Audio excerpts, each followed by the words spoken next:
Rights to freedom is dead. We're coming to get our check. Black first, my brothers and my sisters. Welcome to the Afro Elite YouTube channel. I'm your host, Afro Elite. We're a little bit behind schedule. If you're watching this on the live stream, that's because of some technical issues that, lagging at reset the computer. But we have a lot to cover, and I think you guys are really going to enjoy this, especially something at the end. So I want you guys to make sure that you guys stay the whole way through, because it gets better as we go on. Okay, I got to build us up to a certain degree, and as we go on, we get better. So we're discussing, this is past the election, we're discussing the legendary election between Kamala Harris or whatever her name is now. She might go back to Kamala, I don't know. Harris and Trump. We're discussing that, and now the DNC, after the historic landslide of a loss, is even actually worse than this, which you see right here. After that, a lot of people are trying to do the post-election recovery. The DNC is right now working on this post-election recovery. Hopefully, everything comes clear. I'm a little laggy a little bit, but we're working through it, y'all. We're working through it. So a lot of people are wondering, their finger pointing, they're going back and forth about what happened. Well, let's say this. I want to say this and be very clear with this. A lot of us, the grassroots, okay, and I'm not going to speak for everybody because there were some, but I'm going to speak for a lot of us as foundational Black Americans. We were not siding with Trump. We were siding with the couch. We were just not siding with Harris. The whole gaslighting of, if you don't vote for Harris, that's kind of technically a vote for Trump. It's not. And we didn't feel that way anymore.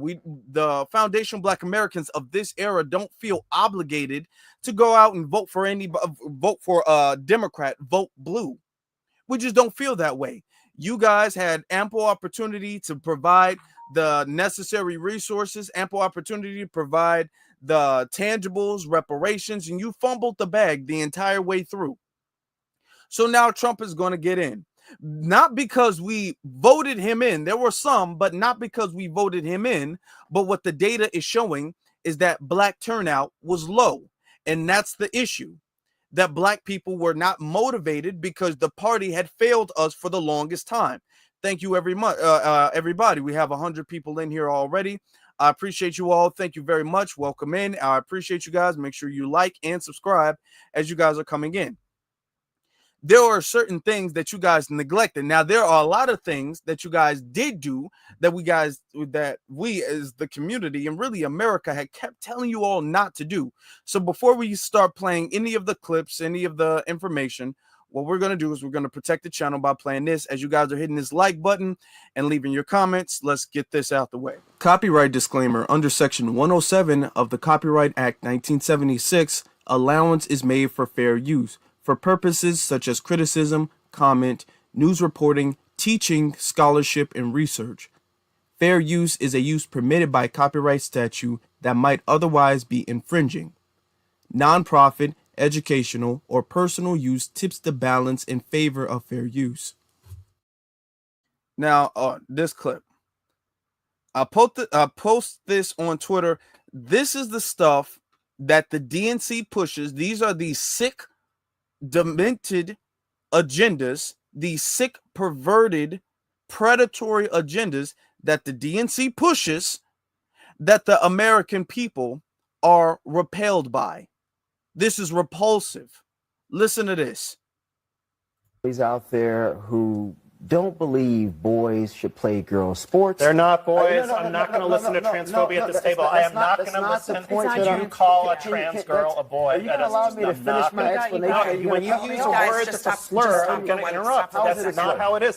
They're not boys. They're not boys. They're not playing girls' softball. I'm not going to sit there and listen to that. Let's reset for a second, because now, just off this, first off, all of the super emotion that the DNC and everything like that is having, this is why you guys look so weak. You guys look incredibly weak. Because to be very honest, when the conservatives have their political dialogue, you see a lot less emotion. it seems like when the DNC has dialogue, the men are more emotional than the women. This dude said boys playing girl sports, and this dude just completely lost. Oh no, that's a slur. He said it's a slur to say a boy, calling a boy is a slur. That's a slur. Even though this is a boy, and saying that he is a boy, acknowledging that he is a boy, is a slur. Now, this is why the American people were completely repulsed by this. This is the type of extreme stuff that the DNC pushes, these agendas that the DNC pushes, that people just don't accept. People do not accept this. We're going to continue, right? Look, this is a really heated issue, right? And Sharmichael, I know you. I know that you understand that people have different views on this.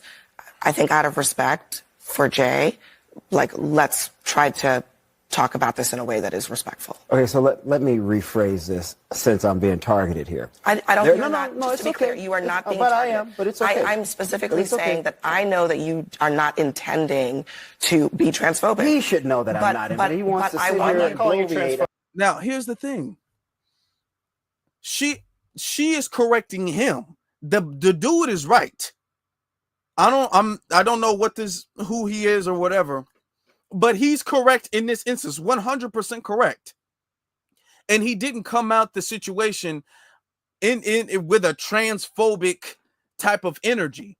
He said, "Hey, there's a lot of people who have families, and their parents, the parents of the children, don't want boys playing in girls' sports." He wasn't saying that, oh, trans people, they're bad, they shouldn't exist, and they should all go to, they're all going. They didn't say that. He didn't say that. I mean, he did not say that. He's stating the reflection of what clearly the American society views as boys playing in girls' sports. If these people were more logical, and if these people had listened to people who were saying this stuff, they wouldn't have lost so bad. But she's out here correcting him, being all like, well, I know you don't mean to be transphobic. So she's not talking to the dude who just completely cut him off and just almost slams his fist on the table, talking about, I'm not going to listen to a slur. No. She's correcting the right guy. And this is why CNN doesn't have any sway. This is why CNN doesn't have any influence, because this is the type of stuff that goes on in CNN. She's correcting him, talking about, well, I know you don't mean to be xenophobic, but let's be respectful. So the guy who's saying that boys are boys is being disrespectful. This is why nobody takes CNN serious, or the DNC and their agendas. I'm going to take it back a couple of seconds, and here we go. Be transphobic. He should know that I'm not. But he wants to sit here and bloviate. I'm saying you're using a phrase I want to that give you an know. opportunity. So the way regular people interpret it, that's not which is why regular those people. ads were That's not regular people. There's no consensus that these are actually boys. This whole thing about trans girls is a canard. We're talking about a tiny. You look at this man's face. This dude looks like what? Dude, what? The brother's looking like, I don't know who he is, but he's looking like, are you serious? Just look at his facial expressions. This man looks concerned. He looks like, okay, dude. All right, man. All right. The thing is, he said there's no consensus that these are boys.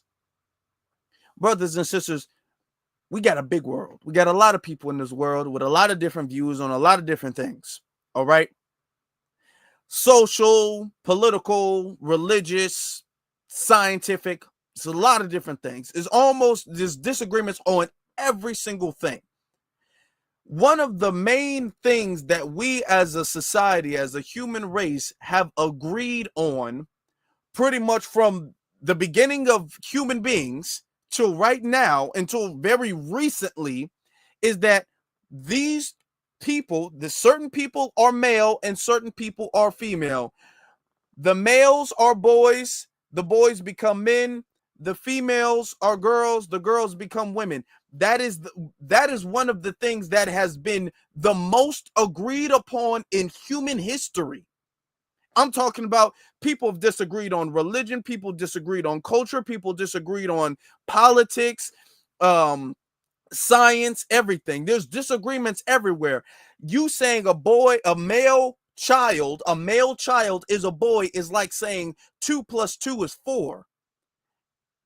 That's literally the logic of saying, well, there's really no consensus on 2 + 2 equaling 4. I mean, that's your opinion, but there's no real consensus. Yes, there is a consensus. There's almost very few things that there are consensuses on, and this is one of them. This is a boy. And saying that if there's no consensus on this being a boy, what is a boy? What is a boy at this point? And this is the illogical ideology and rationale that the DNC's agenda keeps pushing, which is why everybody rejected this. I'm gonna finish it off. Yeah, this is ridiculous. Girls is a canard. We're talking about a tiny sliver of the population. That may be the and we're case, using but that my point in to terms take of away its health care from thousands of people. Hold on, just get to your point. My point in terms of its effectiveness. Regular people with children look at these things and they say, you know what, this is a bit too far. I do not agree with this. I don't like this. I think Democrats are going way too much to the left on social issues. They're uncomfortable with it. A lot of people believe that. A lot of families believe that. You may disagree with that reality, but that's why Republicans kept running those ads over and over and over again, because they saw the metrics suggested that they were working. In those ads over and over again and using rhetoric like you just used, saying this is boys playing girls sports. Well, First of all, we're talking about 5 people in the entire country. You would prefer? We're talking about trans girls being allowed to play with the people who are in their gender. And if you don't believe, you don't have to listen to me. Listen to the American Medical Association, the American Psychological Association. The American Medical Association. This is not about the issue. Guys, just This one second. is about. And the clip ends right there. The clip ends right there, y'all. Let's be very clear. Let's be very clear. And this is very important that we state what the truth is. A lot of people don't want to say that because it's not socially acceptable. But let's be honest. What he's talking about, his ideology leads to a very dangerous, harmful, perverted road. It leads to a very, very dark path. Okay, that it's about time that we hit the brakes. We have to be very hard with hitting these brakes. We got to slam on the brakes and say, hey, this is all of this socially. I don't care right now if it's politically not acceptable, if this is not socially acceptable to say this is a male, this was a male at birth, this male is a boy. If that's not socially acceptable, it's okay to not be socially acceptable, because let's be very honest. This stuff, like I said, it leads to a very dark path, because if you say, well, that's a boy that's a boy, it will eventually lead to, well, you know, male and female gender is really a social construct, right? I mean, gender is a social construct. It's a spectrum. Then it leads to, well, you know, age is kind of technically a social construct, really. I mean, who's to say I'm still not a child on the inside. I'm just a little bit older than that child, or this child is more mature than the rest of children. You know, age, even though technically time is a social construct. So if time is a social construct and gender is a social construct, and they're trying to dismantle gender being a social construct and all of the boundaries and restrictions that we have in the order that we have around gender, then it will eventually get into, well, technically, I mean, I know I'm 43 and this is only a 14-year-old, but technically isn't age just a social construct the same way? And we have seen cases like that. We've seen cases. Then there's going to be, I know I'm 40 something years old, but mentally I'm still 13. We've seen cases like that. And a lot of people disagree with that. We've seen stuff like this. In My Daddy's Belly.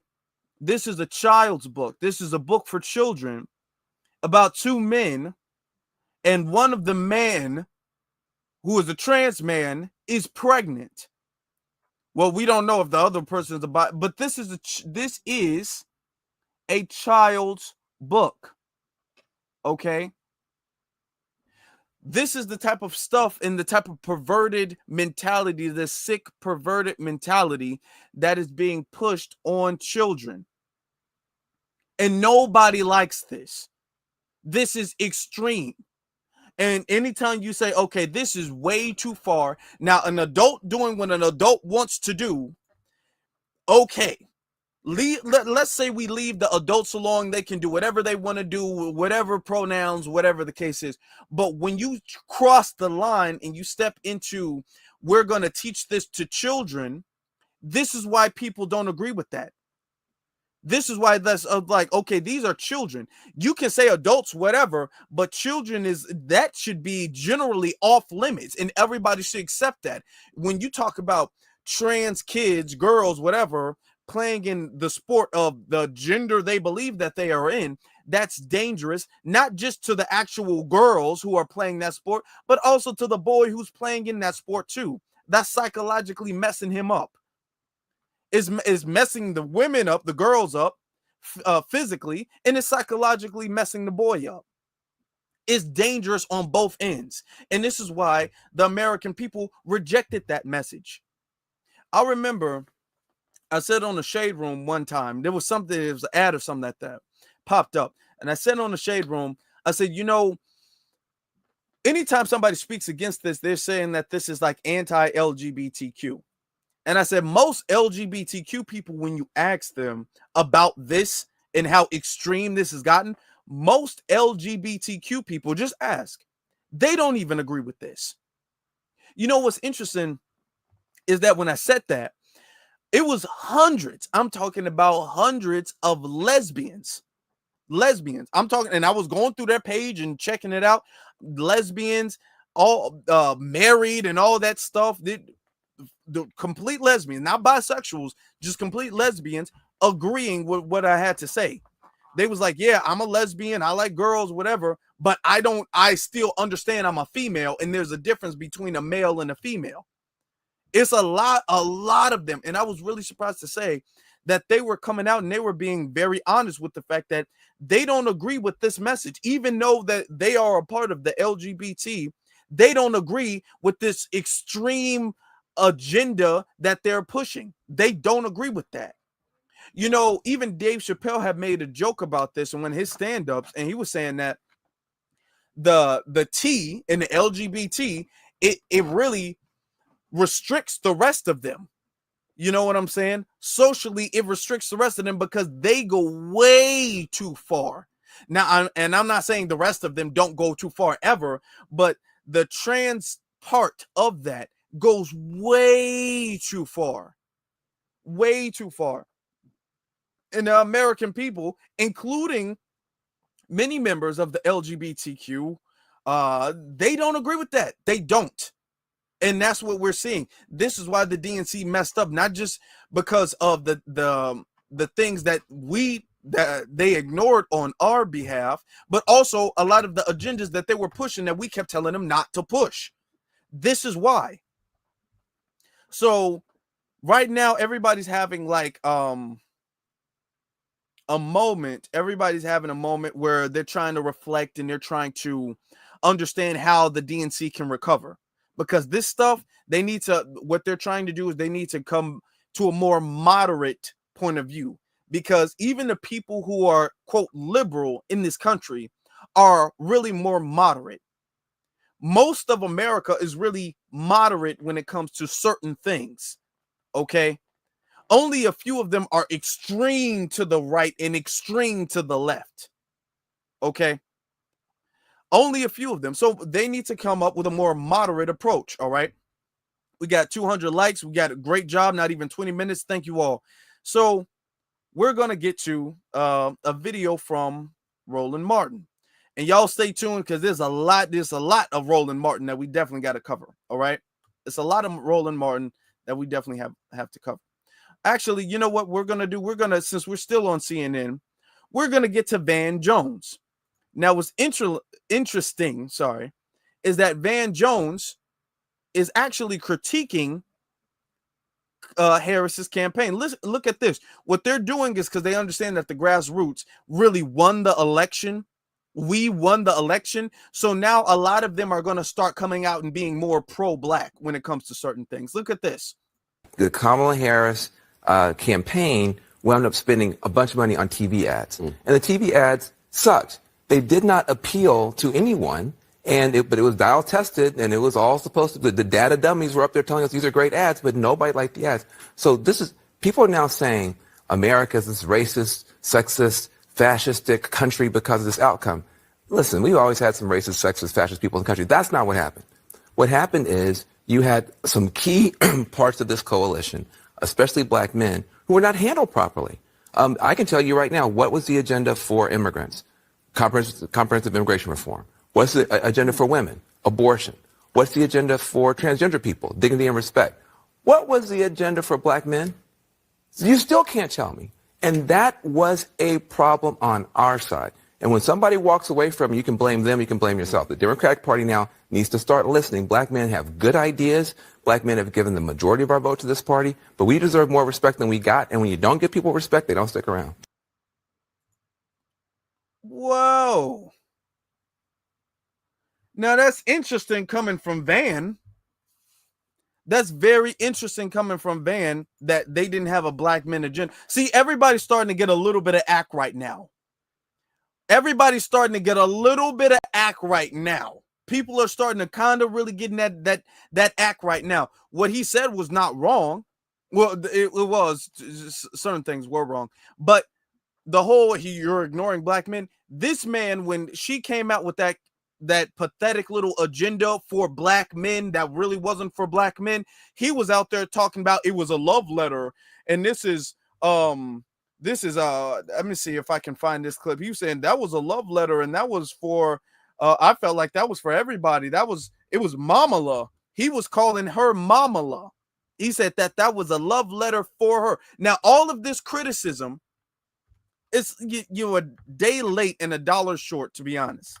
A day late and $1 short, because you could have done this. He could have done this well before the campaign is over. Now, after the campaign is over, you want to talk about, yeah, you're doing this for the immigrants. You're doing this for this. Now, when we were saying during the campaign, you're doing things for the immigrant community and every other community, but you're not doing anything. And it's not just for black men. You're not doing anything for the black community. They were telling us we were wrong.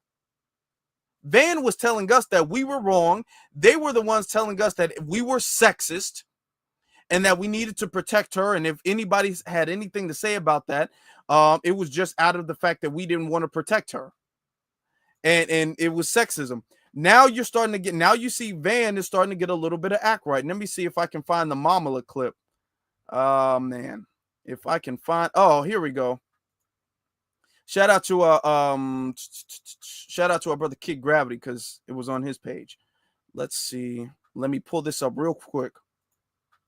All right. Oh, make it big. Bigger for you. This is Van. To respect black men who need some. Oh, come on, don't do that. Oh God. Okay. Kamala Harris sent us a love letter. Now, to you, that might have been a policy document. I read that as a love letter from Kamala Harris to black men who need some love, black men who need some respect, black men who need some concern and some care and consideration. You know, we need some mamala from Kamala, and we got that. We stood on business. We said we wanted to hear something. Everybody else is getting something. What are we going to get? And she came with a love letter of support for our work. Kamala Harris sent us a love letter. That, to you, that might have been a policy document. I read that as a love letter. No, so no, it's too late, Van. No, Van. That's too late. It's too late now. No, he's not going to be able to. Now, on CNN after the election, it's going to be, oh, she ignored black men. What was the agenda for black men? The same agenda you were saying was a love letter for black men who need some mamala and need some love and respect. That's what he was saying. So these same people who are kind of critical of her campaign and critical of the grassroots, now they're pretending to be like us. because they realized that we were the ones who had the influence. We were the ones who had the sway. We were the ones who actually controlled the thoughts and opinions of the election. We were the ones who guided this and educated people on this. Now he's starting to act like us, talking about, well, what was the thing for the campaign? Let me play it again. Kamala Harris, one more time. Abortion. What's the agenda for transgender people? Dignity and respect. What was the agenda for black men? You still can't tell me. And that was a problem on our side. And when somebody walks away from you, you can blame them, you can blame yourself. The Democratic Party now needs to start listening. Black men have good ideas. Black men have given the majority of our vote to this party, but we deserve more respect than we got. And when you don't give people respect, they don't stick around. Man, this coming from the same man who said that what she did was a love letter. Now, the entire campaign, him, when he was talking, made it seem like she was doing nothing wrong. Nothing wrong at all. Now, all of a sudden, he's doing something wrong. But they're not the only ones who switched up. Apparently, a lot of people who are not black, a lot of the non-black people voted for Trump. So now you got a lot of the people talking about delineation now. So now a lot of people are getting this more black first type of mentality. I want you to see this tweet real quick. This tweet comes, at least the myth of POC is finally dead. Black people and black women. So why are you separating black people and black women? That's ridiculous. But black people and black women specifically, we ain't got no one but us. And honestly, it's freeing. I will be selfish and put me and mine first and let the universe take care of the rest. Oh, so now you want to get on that page. Now, when we were saying that before, we were called xenophobic, we were called racist, we were called nationalists, we were called all of these things. When we said we want to, is black people first, we're black first. That was wrong. It was people of color, and it was minorities, and it was black and brown. And then when you see that brown people, who you call brown people, they don't want to vote the way you want them to vote. Now it's, oh, you know what? I'm only for black people. Only for black people. We not gonna march for nobody else. So now everybody's starting to get a little bit of act right now. Now you're starting to see a little bit of change now. I want to show you something else. Look at this guy. And this dude was a huge, he has huge Harris supporter. Look, remember him? Y'all, these people think that black people are playing. They think this is a trend. No, this is the end.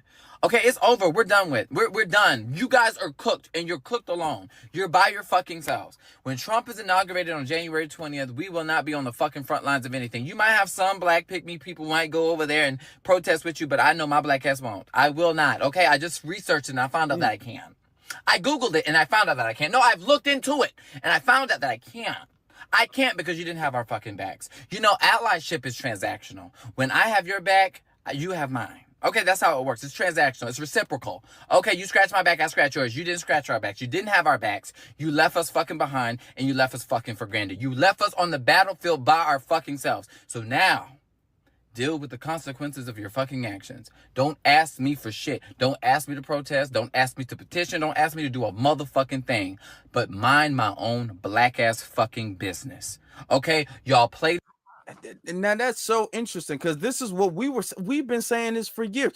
Now, this is why it's important for us to stand our square. It's important for us to hold firm in our positions and our ideology because we're correct. And eventually everybody else is going to get on the same page. Now you're seeing, a lot of this is performing. A lot of this is fake. A lot of this is because they know for a fact that we were right. So now they're trying to mimic and sound like what we were sounding like. So now all of the criticisms for the Democrats is starting to come out. These were the people who made it seem like Harris in the Democratic Party was doing nothing wrong. All of the criticisms were wrong for us. It was a people of color and all of this people of color stuff. That's what they were doing. That's what they were doing. So now when they lose, now everybody's starting to kind of change their tune a little bit. Let's finish him. Let's not finish him. Let's let him finish. in our fucking face. Y'all pretended like y'all cared about black lives. And the sad thing about it is, it wasn't like we weren't going to hold Kamala accountable. We said that if we elect Kamala Harris, we will hold her accountable and we will try to do our best and our damnness to try to get a ceasefire. Even Kamala Harris agreed on a ceasefire in the and this is another thing that y'all got, just objectively speaking, y'all have to stop doing that. We're going to try to hold her accountable after we elect her. Y'all said the same thing with Biden. Y'all said the same thing with Biden. Y'all really said the same thing with Obama in 2012. Y'all said the same thing. It was, we're going to get them elected, and then after we get them elected, then we're going to hold them accountable. How are you going to hold somebody accountable after you elect them and they're in office now? What are you going to do? Just voice your grievance? You're just going to voice the fact that you're upset with them? You just elected them. Now this person gets to do whatever they can do in that position. You can't hold them. Your power of holding them accountable is not after you get them in that position. What are you going to do? And this is the reason why that stuff don't work. Because y'all like, we're going to hold them accountable. We're going to hold them accountable. How'd that work with Biden? How did that work with Biden? Because I swear I heard a million times that people was going to hold Biden accountable after they got him in office. I swear I heard that about a million times at least. And then that never happened. That never happened. And then the second anybody criticized Biden, it became well, you must be a Trump supporter. You must be a Trump supporter. You're MAGA. Just say it. That's what it became. It became this gaslighting thing. So nobody wanted to hold Biden accountable. Because if you said anything that wasn't favorable about Biden, that made you an automatic Trump supporter. So from objective reasoning, that would be the same thing with Harris. So yeah, we're not going to vote for Harris because the people who claim to hold politicians accountable after office don't do that. Because the second she gets in, any type of criticism at all would have been, you just misogynist, you're sexist, you don't like a black woman even though she's not black. That would have been it. It would have been no holding her accountable at all, especially from him. So yeah, y'all got to really stop making that argument. two-state solution, and that still wasn't enough for you. Trump did not believe in any of these things. So whatever happens, happens. It's not that black people won't have empathy. It's not that black people won't feel bad for you. But the sad thing is you might have to hurt in order to actually understand it. You might have to feel it to understand it. And the sad thing about it is black people aren't wishing harm on anybody. We were trying to stop you from being subjected to the violence that we're subjected to every fucking day of our damn lives. This is nothing new to us. You didn't hurt us. You hurt your own fucking self. And that's the part that you don't understand. We loved you enough to tell you we don't want to see you go through what we go through every day on a daily fucking basis. But yet you did not want to listen. You didn't want to listen. We tried to help you. That's the part that you don't understand. We loved you enough so that you wouldn't have to go through what we go through on a daily fucking basis. We tried to warn you. Now you have to reap what the fuck you sowed. And for any pick-me motherfucking black person that wants to stitch this fucking video, you pick-me ass bitch. Shut the fuck up. If you want to take your ass on the front line, you do that, but you are not going to guilt trip my motherfucking black ass on no motherfucking battlefield to die for somebody who did not want to do the bare minimum, which was free, was vote for Kamala Harris. Don't ask me to do shit. Fuck you. This man has mental problems. And I'm not saying that based off this clip. I'm not saying that based off of clips. I've seen this one clip. And I'm going to tell you, this man is probably on medication. If he's not, he needs to be. I'm going to show you this. This was from maybe a couple years ago or something. When I tell you the DNC needs to divorce themselves from people like him. Now, a few years ago, he was campaigning for the Biden-Harris administration when Trump was still in office. And when Trump got in office and they had like a party where they had a bunch of influencers, he wasn't invited. If I'm not mistaken, I think it was him. He wasn't invited. It was a moist influencer. And he started tripping out and all that stuff. The DNC needs to completely divorce them because these people are unhinged. Let me show you this. Let me show you this. I said, oh my God, when I saw this clip. I got to make it full screen so you guys can really feel the impact of what he is saying. This man goes through a whole bipolar episode. Brace yourselves.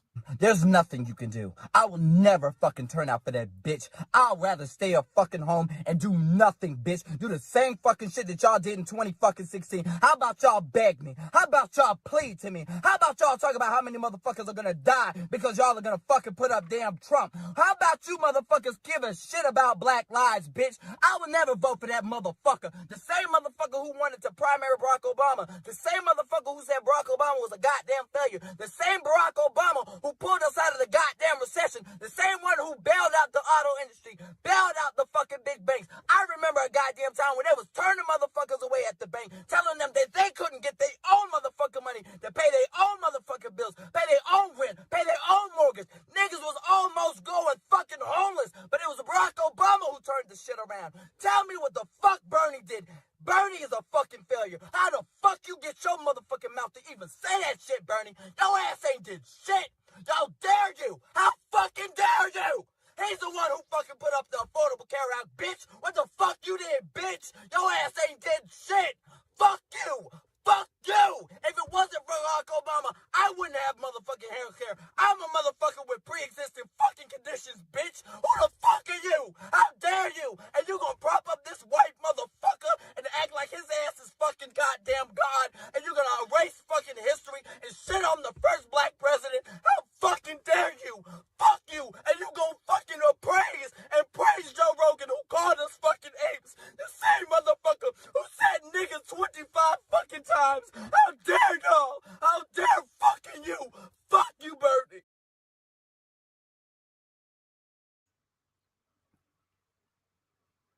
Oh, he need help. He need help. That's not normal. People get upset, but you see I'm talking about his voice got high, started cracking, he started crying, spit all over the phone. I'm saying this man, he needs help. He needs help. He's damaged. This is a damaged person, needs medication. You know, after seeing this video, I damn near feel like, damn, I want to almost, I don't even want to roast him no more. I think he needs to be admitted in some type of mental institution. Do you see that? This is the crazy extreme. Now, I'm going to be honest. You got extreme people on the Trump side, but you don't have people on Trump's side screaming and hollering at their phone. I'm talking about face turns red. Now, and how you know they're not faking? If they screaming so loud, their face is normal, and then their face is turning red as they're on the phone. Tears falling down their cheek as they're on the phone. You don't really see Trump folk doing that. Now, you do see them doing some crazy stuff like, you know, January 6th and all, but you don't see them sitting up there screaming and hooping and hollering at the phone, especially grown men doing that. You don't see that. So they're just mentally unstable, just unstable, y'all. This is incredibly dangerous, which is why people don't take that side serious. All right, people don't. Now, I do want to get into another point, because now you got some of the leadership in the DNC. You have the governors and mayors trying to change the way they operate now. I'm going to show you this. This is coming from Eric Adams. Now, Eric Adams, the mayor of New York, at least for right now, because we don't know what's going to happen in the next couple of months, says New York City mayor to end food voucher program for immigrants, illegals, after phone call with Trump. So this is after the election. Eric Adams is happy. You see his face? Eric Adams is happy. Eric Adams don't like Biden no more. Now, he said he was the Biden of Brooklyn. He did say he was the Biden of Brooklyn. Oh, Eric Adams loved him some Biden, and he loved him some immigrants too. Remember, y'all, he was sleeping on the floor with the immigrants. Do y'all remember that? I do. He was giving out all of these illegals debit cards. How many people in the chat room are from New York? Do y'all remember that? And we kept making videos about that. Y'all remember that? And now Eric Adams, because the Biden administration just threw him under the bus, because the second he started criticizing the Biden administration just threw him completely under the bus. Oh, and now he happy now. And he trying to work with Trump to get a pardon. That's what he's trying to do. It says, and I'm not going to read the whole thing because then it goes into some repetitive information that we've already discussed about the immigrants and all that. But look at this. It says, after a phone call with President-elect Donald Trump 48 hours after his victory, Mayor Eric Adams has reportedly decided to end a pilot program providing migrants, illegal aliens, but they call them migrants, in taxpayer-funded shelters with prepaid debit cards for groceries, which has sparked considerable debate. So this, oh my God, okay. So actually, let me get up because this page got a lot of ads, and I remember the last time we played an ad, they wound up blocking the stream. So let me actually get off that. And that's pretty much all it is. So he's actually deciding to, because the program is up for renewal in January, which is in a couple months. He said, hey, we're not going to go with that no more. So right now, they're still going at it. It's still November now. They're still going at it from November, December. And then in January, they're going to stop that. So right now, Trump isn't even in office, and all of the migrant programs and set-asides that have been used by taxpayer-funded dollars that's put the city of New York in over $1 billion in debt, that Eric Adams was trying to get help from Biden, and Biden was all like, well, you know, I got to take care of Ukraine, so I can't help you right now. That a lot of that stuff is already getting fixed. Eric Adams is on the phone. He's working with Biden. Now, you have a lot of people who are working against Biden. Now, a lot of people who are not trying to work with Biden. I mean, not trying to work with Trump on anything. Look at this. So you have the governor of California who denied reparations and blocked the reparations bill. Governor Greg Abbott. No, not Greg Abbott. I can't believe it said that. Governor Gavin Newsom. Governor Gavin Newsom, and then you have the governor of Illinois, Governor J.B. Pritzker. So they're going on a pretty much anti-Biden thing. It says, and I'm not going to necessarily go through the whole thing because we got a lot to cover, all right? It says, the cadre of blue state governors is already preparing a litany of political and legal moves to shield their states' policies and residents from federal actions under Donald Trump's new administration.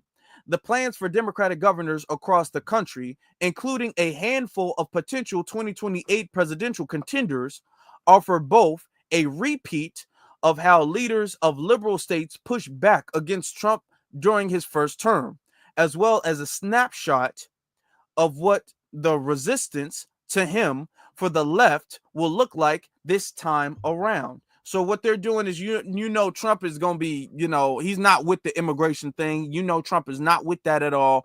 Trump, well, technically abortion's already gone to the states anyway. So unless they do a national abortion ban, abortion's already to the states. So the states get to decide on abortion anyway. But this is what they're discussing. It says, in California, Governor Gavin Newsom announced Thursday that he would convene a special session of the legislature explicitly intended to, quote, safeguard California's fundamental rights in the face of an oncoming Trump administration. In a news release, he said the session would focus, quote, on bolstering California's legal resources to protect civil rights, reproductive freedoms, which is really just terminating your pregnancy. That's what they call reproductive freedoms because the word abortion just doesn't land well. Climate action and immigrant families. So illegal immigrants that are coming over and they're getting houses and things like that and special benefits and set-asides in California, that's what he's going to be protecting. While at the same time, just keep in mind, at the same time, Gavin Newsom was the one who blocked California reparations bill. Or he was the one who told the Congressional Black Caucus not to put it on the floor because he was going to veto it. So essentially, he's the one who blocked it. While he's sitting up there talking about he's going to protect illegal families. That's what he's going to do. All right. Going down a little bit further, it says Newsom outlined that the session set to kick off on December 2nd will take excuse me, sorry, y'all.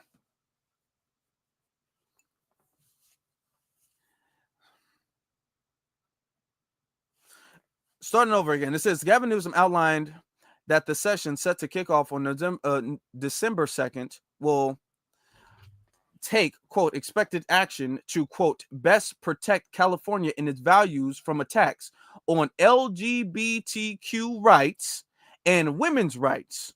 He also, not black rights. You know, ain't seen nothing about black rights. Gavin Newsom don't care about black people. You know, he clearly showed Gavin Newsom don't give a damn about black people.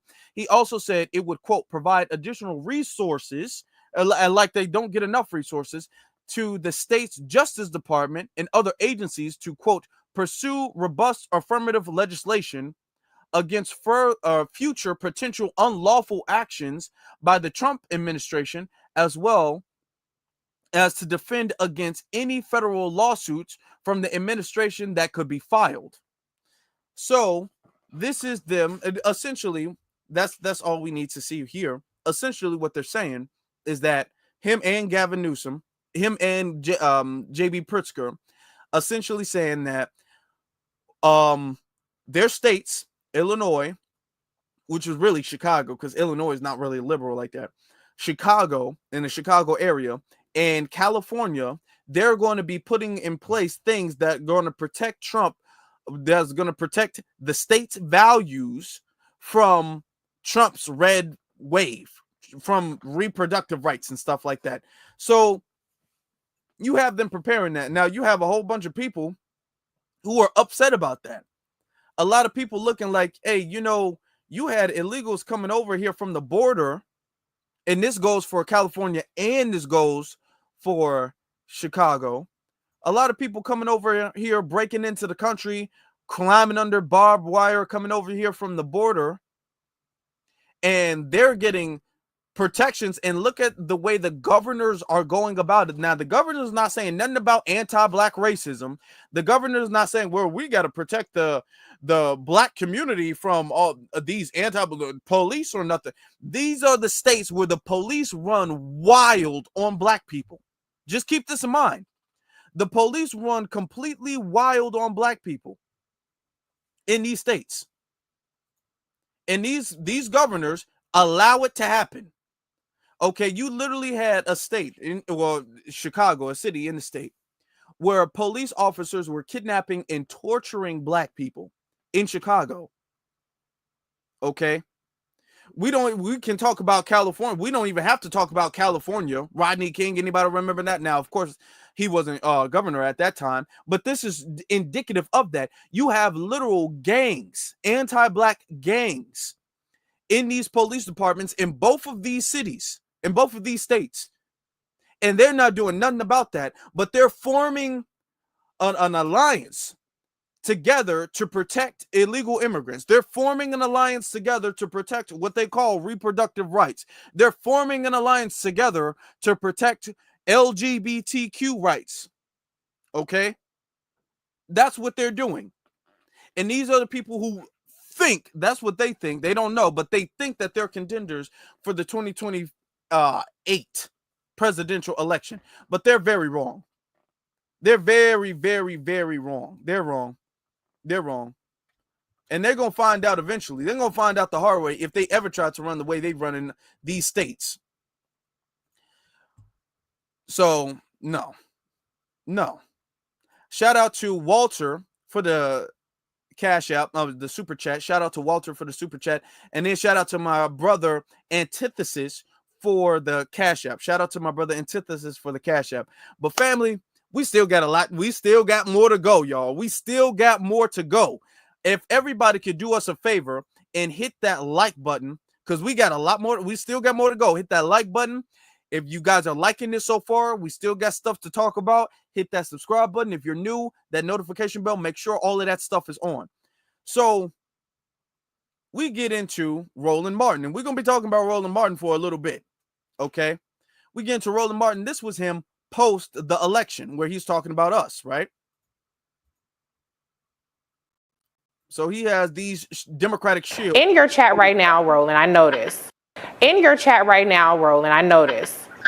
Even though they won, there are all of these chaos agents, these Trump supporters, these fake FBA ADOS people who are relentlessly everything that comes out of our mouth, they're countering in this chat, and they're amplifying Donald Trump. So even though they won, they're not lighting up on their communication strategy, because they understand that this is a cumulative impact of making sure that their narrative is the winning narrative. And so Democrats have to attack all of the conversations we have with the same level of discipline and relentlessness that Republicans are showing. That, to me, is the very first step, is being as relentless and as devoted to countering what the Republicans do. Now, I thought they did a pretty decent job during the Trump era of having their press conferences and pointing out all the bad stuff that Republicans were doing, but they didn't point out all the bad shit they were doing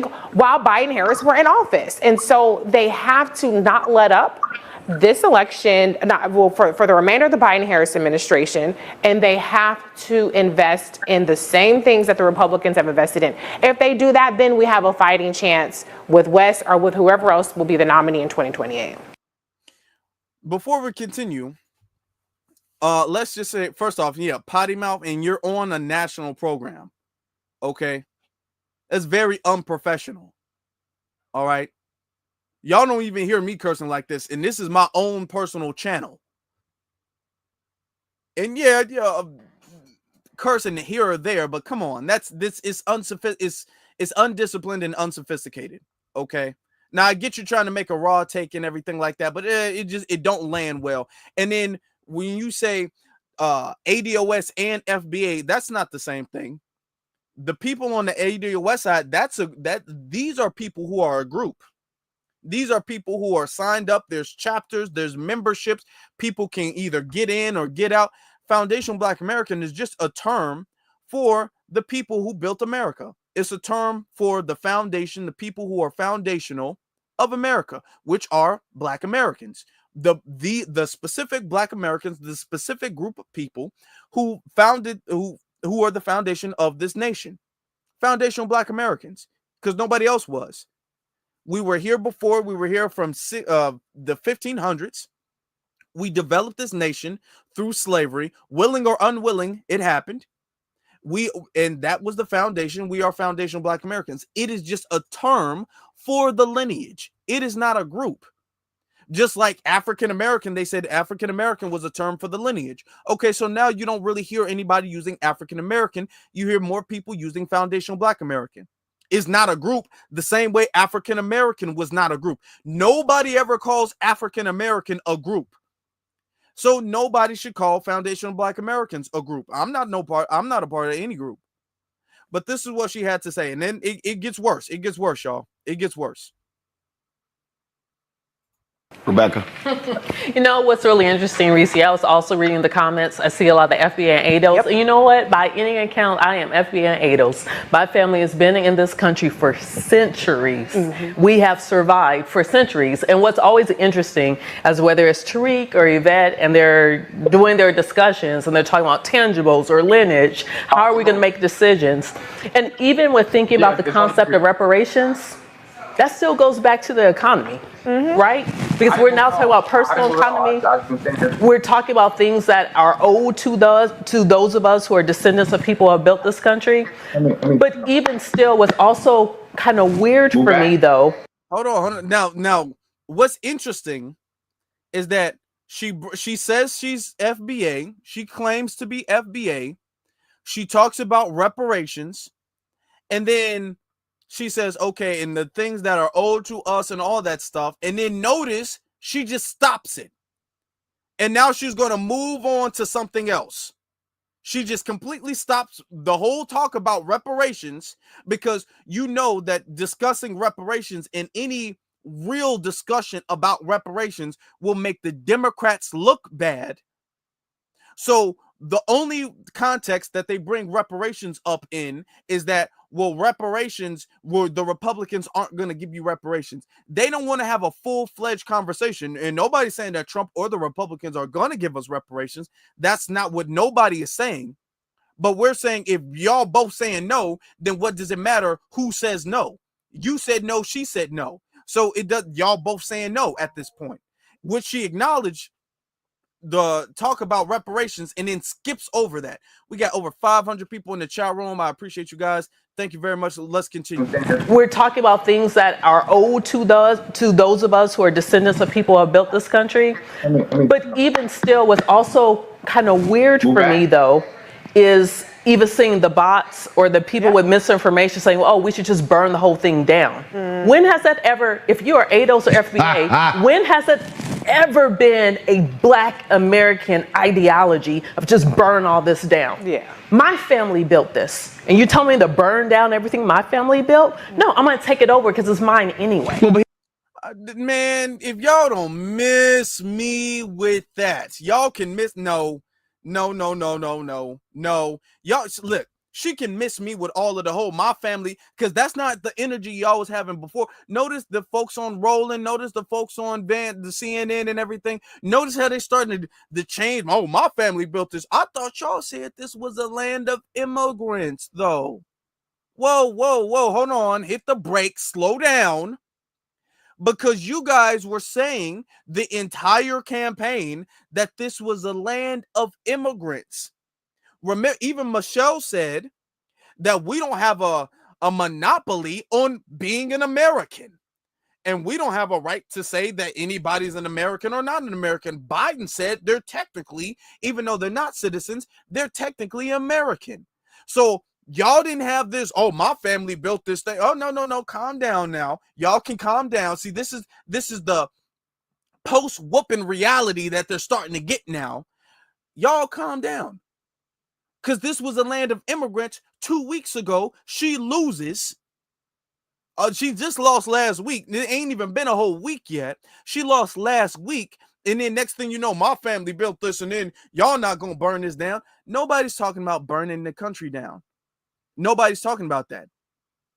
We're saying that y'all destroying the country. That's what we're saying. We're saying that you, first off, ignoring us, y'all not getting our support, and then the agendas that you're pushing, the stuff that you're doing is destroying the country. So this is a way to say, well, you know, I'm FBA or whatever, and I'm going to make this straw man argument. Let me tell you what they're doing, and I'm gonna get back to it. What they're trying to do, the plot that they're trying to do, is they're trying to mimic how we speak, mimic our talking points, do all of this, and then they're going to flip what we're saying, and they're going to make it seem like we're these anarchists who want to just destroy the country and who want to tear everything down. That's what they're making it seem like we're doing, when we were saying that we want the best for the actual country. So they're trying to be like Tether, to be honest, like us, be like us, mimic us, and then criticize us with straw man arguments. But that's not going to work. Oh, that's not going to work. But look at what Roland had to say. Here's what's interesting, though, because Joy, first off, part of this whole deal is it just me? Is it just me? I don't think it is. But why is Roland sitting like that? Why is Roland sitting like that? I know it's not just me, but why is he sitting like that? Why does he have one hand in his pocket and he's sitting up there? What is he doing? Is he scratching himself? Is he itching? Why is he sitting like that? Can y'all imagine if I was sitting like that? If I was sitting up there, you know, just leaned over to that's a weird way to sit. Imagine if I was sitting up there talking to y'all like this with y'all can't even see it with my hand in my pocket, just in my hand. Why is your hand in your pocket, sir? Why is your hand in your pocket? What are you doing? Look, what is this? Oh God. Okay, okay. the folk who, guys, get Khalil mic'd up, please. The folks who voted for Trump, they want to burn this down. Oh, yeah. They want to burn this down. All this, they want to burn this down. They want to burn this down. No. But yeah, a lot of the post, and this is all the strategy to mimic us. So now people talking about delineation. Now people talking about black people are on their own. Now Van Jones of all people talking about, well, what did y'all do for black men? And y'all ignore black men. That's what Van Jones was talking about. He didn't say that at all. So now everybody's starting to kind of criticize the Democrats, including Bernie Sanders. Including Bernie Sanders.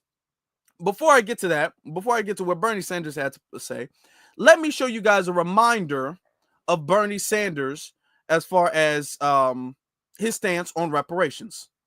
Specifically, my black son. So the question specifically, my black son, okay, I know you're scared to say black, I know you're scared to say reparations because it seems like every time. Ma'am, I don't think that's a fair I let you statement. finish as well, but it seems like every time we talk about black people and us getting something for the systematic oppression and exploitation of our people, we have to include every other person of color. So today, can we please talk about specifically black people and reparations? We can talk about what I just indicated, in my view, is that when you have, and you and I may have a disagreement on this, because it's not just black, it is Latino. There are areas in America, in poor rural areas, where it's whites, okay? So I believe that in a country which has more income and wealth inequality than any other country, that yeah, the time is long overdue to start investing in poor countries. We have the highest rate of childhood poverty of any major country on earth, especially within the African American community. So what I've said black 50 times, all right? That's the 51st time, all right? But this is a national issue, all right? So what we want and what I believe we should do, all right, is to invest most heavily in those communities most in need. And when you have 35% of black children living in poverty, when you have half of the kids in this country in public schools on free or reduced lunches, when youth unemployment in the African American community is 51%, those are exactly the kinds of communities that you invest in. Man, see, and this is why black people did not rock with Bernie. This is why black people did not rock with Bernie, because all it is, well, all people, anybody who's poor gets an equal boot. No, all that lift all boats stuff. That's the same thing Kamala was pushing. Well, we're gonna lift all boats, and because black people's boat is really at the bottom, that will really, in particular, lift. There ain't no lift all boats thing, because all people were not enslaved. All people were not forced to build America. So all people don't deserve an equal boost. So when she's saying, okay, and she was very specific, very clear, well, let's just talk about black people and reparations. Then he talks about, well, hold on, there's poor Latinos and there's poor whites. If there are poor whites and there are poor whites, it's not because they are white. Their whiteness is not a factor in why they are poor. No poor white person is poor because they are white. That does not exist. And their whiteness is not a hindrance to them being successful. It's never the case. Never has been in America. It has been, and it currently is, for black people. So you can't really even equate a poor white person and a poor black person, even if they're equally, even if the white person is poorer than the black person is, it's still not the same. It's still not the same. So when you talk about reparations, this is why everybody was, when there was a whole bunch of big Bernie wave and everybody got off that. Everybody got off that. All right. Shout out to Josh. Josh says no tethers allowed. No tethers allowed at all. Appreciate you, Josh. Appreciate the cash out, the super chat. Appreciate that. So going into his criticism of the campaign, we're going to discuss that and hear what he has to say. But I just wanted to give you guys a reminder of the mentality that Bernie has. Look, Joe Biden is a friend of mine. I've been proud to work with him on an agenda which has been very strongly in favor of the working class. Biden promised to be the most progressive president since FDR in many ways on domestic issues. I think he kept his word. But here is the reality. The working class of this country is angry, and they have a reason to be angry. We are living in an economy today, Donna, where the people on top are doing phenomenally well, while 60% of our people are living paycheck to paycheck. 25% of elderly people are trying to get by on $15,000 a year or less. We have the highest rate of childhood poverty of almost any major country on earth, and parents all over this country worry that their kids may have a lower standard of living than they do. That is the economic reality. And what you know, it just don't hit the same when, you know, Bernie was asked several times about Foundation Black Americans receiving reparations, and Bernie denied it every single time. Bernie is completely opposed to that. And when he talks about the working class, he's not talking about black folk. He's not talking about black folk when he's talking about that.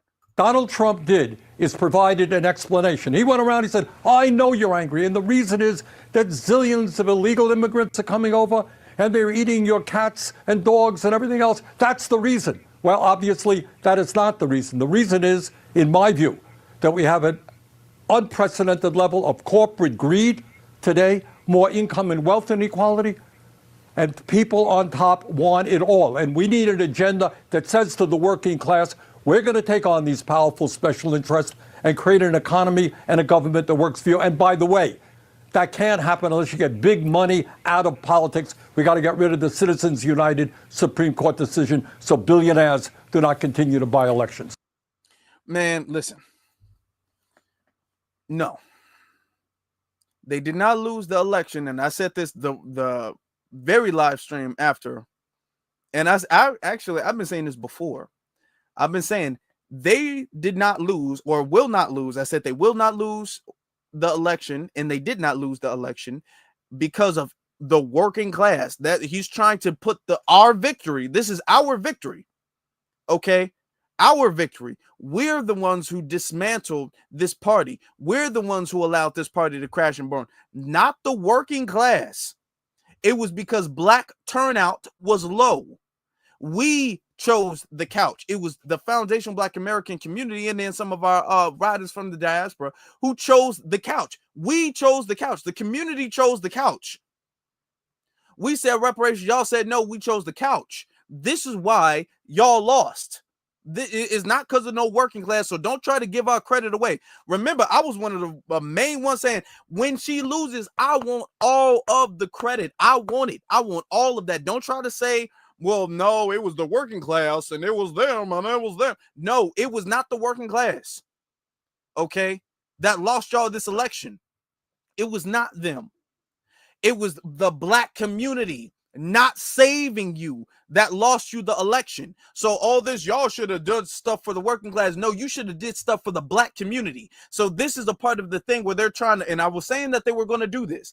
I said clearly that this is what they're going to do. This is going to be their strategy. What they're going to do is they're going to say, the blame really is something that is not. So what the DNC needs to do is the DNC needs to go try to fix a relationship that is not really the cause of the problem anyway.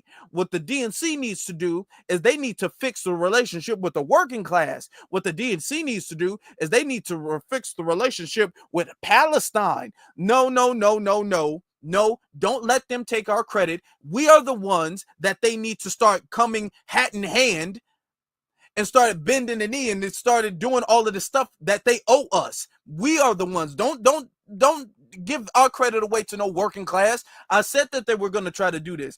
And here Bernie, Mr. Anti-reparations, Mr. He don't believe in reparations. Remember, he was the one who said the reparations was unfeasible. He was the one who said the reparations was divisive. He was the one who was the main one saying those things.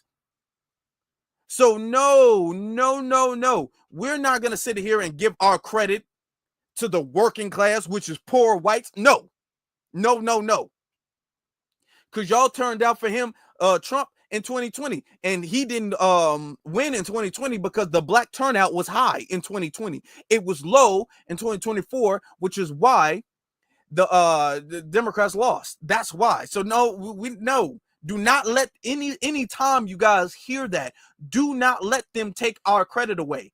Because what we need to be doing is spinning it and saying, this is what you guys get for not giving us our reparations. So you guys need to get together. You guys need to think about how you guys are going to bring tangibles to the community next time. That's what you guys need to be doing. So no, I don't rock with what Bernie said, but Roland really didn't rock with that, but it was for a totally different reason. This is what Roland had to say. I am sick and tired of the bullshit from Senator Bernie Sanders. I'm just tired of it.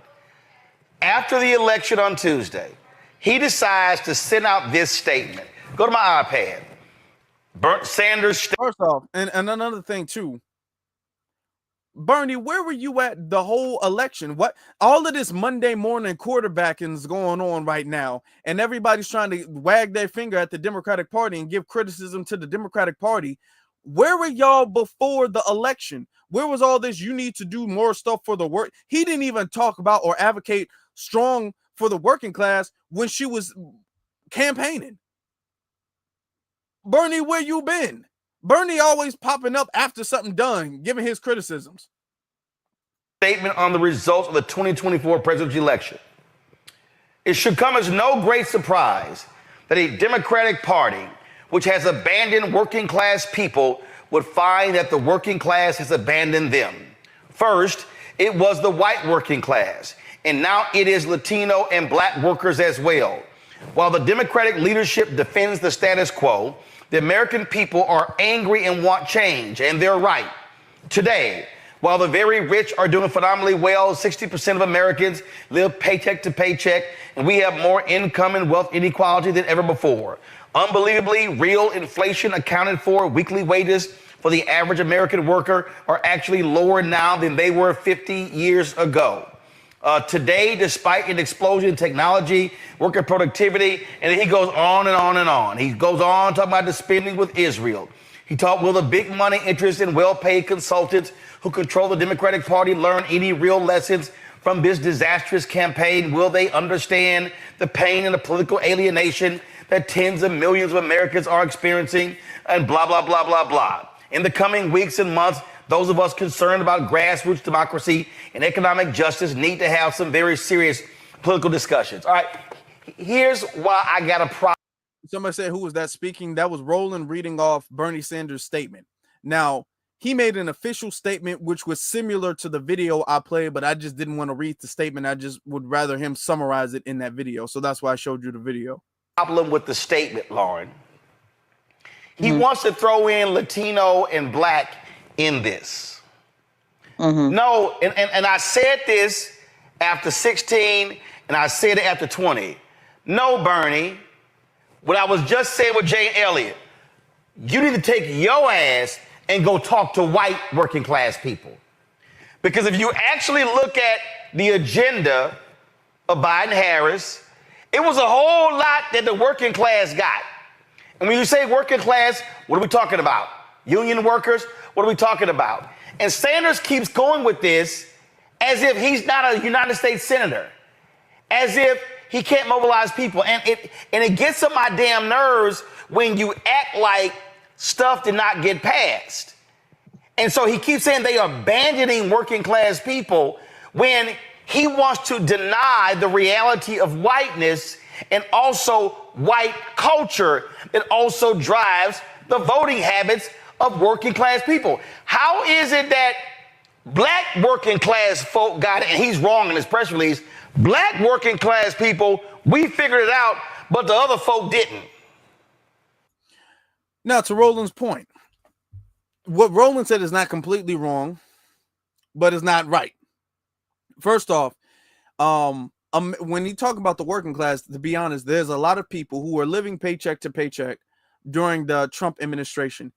It got a lot more difficult for people, especially the people who are living paycheck to paycheck. It became a lot more difficult going into the Biden administration. And towards the end of the Biden administration, folks who are living paycheck to paycheck under Trump are struggling under Biden because the inflation is crazy high right now. Interest rates crazy high right now.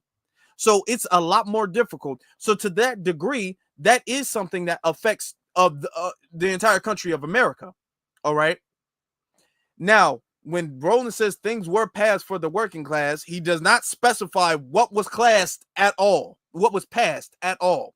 He says they did this, and that. He's going to say things and policies in this, but he's not going to say what was passed and then how the legislation that was passed, how that is applied, and then the results of the application of whatever type of legislation. He's not saying that.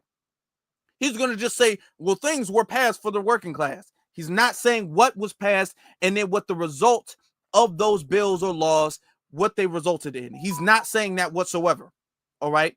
Now, what he is right about, what Roland is right, what Roland is actually correct about is when Roland says what Bernie is trying to do is he's trying to make it seem like this is a race blind issue. This is not no race blind issue. This is not a race. This is not something that you can completely take race out of. And it was just the working class versus rich versus poor, which is something Bernie tries to do all of the time. It's always rich versus poor. Bernie never tries to factor in, and he deliberately omits race out of any equation when it comes to politics whatsoever. So Roland is saying that race does play a factor in this. Now, it doesn't play a factor that Roland wants it to play because, like we kept saying, Kamala was never black to begin with. Kamala is a Hindu Indian. And we all know that. Everybody knows that. Everybody knows that. So, no. So there's right things and then there's wrong things. But look at how he goes off. He goes any type of criticism at all about the Biden-Harris administration, Roland goes off. Roland goes off. He thinks that they have done nothing wrong. Well, while he may not be the best messenger of what is in that statement, and he's likely not, because I think that Vice President Harris overperformed in Vermont over him. And of course, Bernie Sanders, was beaten in the primaries. So I'm not sure the voters were buying, that message that he has. But that populist message, unfortunately, that he has is not popular in the Democratic Party. There is a corporate kind of control that goes on in both of the parties. And I think what he's really getting at is the fact that, subjects like poverty, homelessness aren't even on the table. But here's the deal, though. Talked about. No, Lauren. I can't. Just notice how he's this man is hollering. Notice her response was kind of calm and whatever, and then notice this man is like hollering right now. He is mad. He didn't mention those two. In his statement, he didn't mention poverty.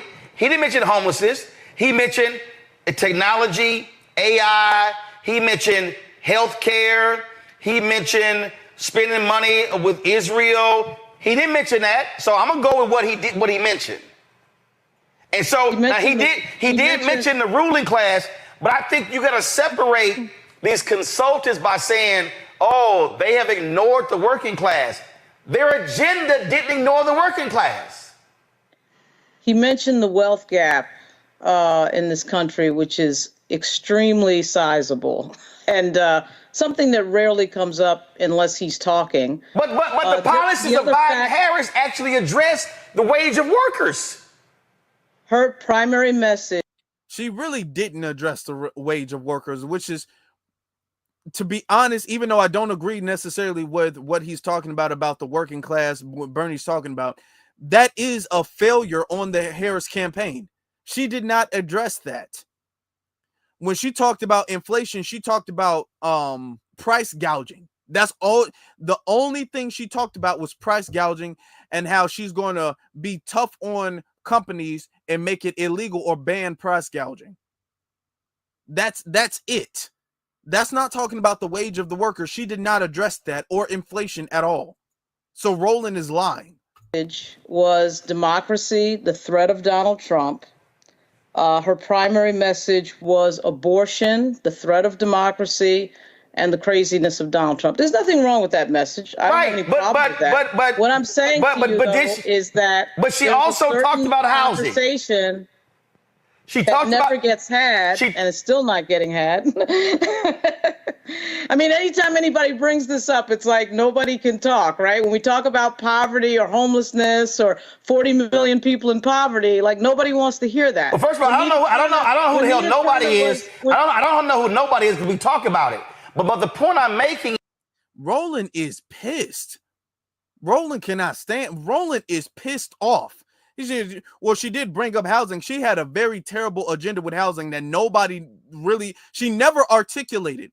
Even when she discussed housing, she never really articulated how she was going to bring down mortgage rates and anything. Just give people, first-time homeowners, $25,000 tax, not tax credit, $25,000 mortgage boost. Okay, that's it. She didn't really articulate housing, didn't articulate that at all. So Roland is lying again, and he's getting like flustered. She's just saying that Bernie does bring up points, which I'm gonna be honest is true to a degree. Bernie brings up points about the lower class people, and then you have elites and donors and billionaires and millionaires, and there's a huge wage gap, and it's growing, and it's difficult for people who are working class to live. To a degree, that is true. That's something that the DNC ignores anytime that gets brought up, or gaslit anytime that gets brought up, which is what Roland is doing right now. I mean, he's just triggered. Is with Sanders keeps saying they are being ignored. Now, if Sanders is saying that we are not messaging to workers, okay, but to say that Democrats are ignoring the working class, if I look at actual policies over the last 4 years, that's actually a lie. Nina Turner tried to run, remember, for Marcia Fudge's seat. Who did she get blocked by? She got blocked by the leadership in the Democratic Party. I'm not Nina Turner got blocked by. She got blocked by voters in the district. Is a disciple of Bernie Sanders, and the Democratic Party doesn't want to hear that message. I mean, I'm not saying they're wrong. No. She lost. She got blocked by the voters in the district. Does he not have a microphone? Why is he screaming like that? I mean, this dude is just hot. Why is he yelling like that? Yeah, she got blocked. He's yelling like his microphone's across the room. By the Democratic Party. Okay, no. First of all, let's be clear. She ran what, 2 or 3 times? Okay. Yeah. And let's be clear. The first time she also outraged folks. But I'm still dealing with Sanders here. Again, is the question? Bush and Summerlee and Jamal Bowman, nobody stands up for them. Nobody says anything. When they talk about populist stuff, nobody wants to hear it. When I say nobody, I say the leadership in the Democratic Party. Okay, specify then. Don't say nobody. Nobody. Because that's not true. Okay. No. Don't say nobody. Like they're outcasts. They're rebels. They're problematic. You know, I'm telling you, Roland, I know that Bernie Sanders is not the right messenger. I'm not disagreeing with that. But what I am saying is that there are certain topics that when they come up, there are Democrats in the leadership that really just don't want to hear it. And what I'm saying is Vice President Harris's primary message, no problem, was on abortion, was on democracy, I got it. No problem, was on Trump being dangerous, no problem. That her primary message was those things, but what people want to hear about is the economy and, of course, jobs. And what I'm saying is, if you're Sanders, be specific. When I read Niambi, Democrats ignore the working class, and I look at actual policy, that's not true. And he cannot state the policy. He notice he keeps saying when I look at policy, he hasn't listed a single policy or how it's been implemented or the results of the policy. He hasn't listed anything. Now, they don't message it, Roland. Okay, hold on. And what I'm saying, Lauren, messaging. But they don't. No, Lauren. Messaging and ignoring are 2 separate things. So why are they not messaging that? They have done a lot of things. Why are they messaging it? And what I'm saying is there's a difference between when somebody says ignore, that means you're actually doing nothing. Niambi, when I look at actual policies, the policies are there. Now, if you're saying that should be the primary message, it's a different conversation. And this is where Sanders gets criticized because he's constantly saying Democrats are doing nothing for the working class. And then people go, this. What is this called? Boy, rolling. Boy. But I saved the best, what I thought was the best for last. Now, the thing is that I'm gonna play this, but let me discuss this for a second. The criticism of Bernie Sanders, why I don't like Bernie, is Bernie keeps trying to play this rich versus poor. But when we talk about racism and when we talk about reparations, he wants to all lives matter reparations. I can't get with that. I'm not with Bernie at all. I can't get behind Bernie. I can't support that. Now, Bernie actually does have a legitimate, to a small degree, criticisms of the Biden-Harris campaign administration. And here comes Roland making it seem like all of the problem, and it keeps going to messaging. Oh, we did a great job. We just need to message it better. No, you don't need to message it better. If you did a good job, people would feel like you did a good job. Everybody feels like you did a bad job. America, clearly, the entire country feels that Joe Biden did a bad job. This is why he was losing in all of the swing states. They felt like Harris would also do a bad job. This is why she did not win. That is the thing. If people feel you would do a good job, they would vote for you. If people feel like you would not do a good job, they won't. Or if people feel like the other person would do a better job, they will vote for that person. People feel like the Biden-Harris administration did a terrible job because they did. And instead of, and this is why people are not going to take Roland serious anymore, because instead of actually acknowledging, yeah, y'all messed up right here, you messed up right here, you messed up right here, you need to do better, come to the table, replan this whole thing, do better with your base, which is black voters, do better by your base, and then come back stronger next time. But instead, you're trying to, there's people who are acknowledging that, like Van Jones of all people. Van Jones of all people acknowledged the fact that when it comes to black men, he should have said black community, but when it comes to black men, they actually need to do better. And Roland is trying to make it seem like the problem is they did do great and they shouldn't have done any better. It was just messaging. Why does he keep saying it's messaging? He keeps saying it's messaging because to him, that's advertisement. To him, that's, oh, if you guys would have given it to me, if you guys would fund me more, I can get the message. I'm the messenger. If I'm saying that you guys need better messaging, then give money to the messenger and I will give the message out to the people. That's what Roland thinks he's trying to do. And it's not going to work. Oh, I swear it's not going to work. But I want to save this for last, y'all. He had Jane Elliott on his program. And Jane Elliott discussed the racial dynamics of the situation. So let's take a look at this. Latinos. Let's talk about Latinos. Latino men as well. I just had a segment with a reporter earlier who said point blank, you've got Latinos in this country.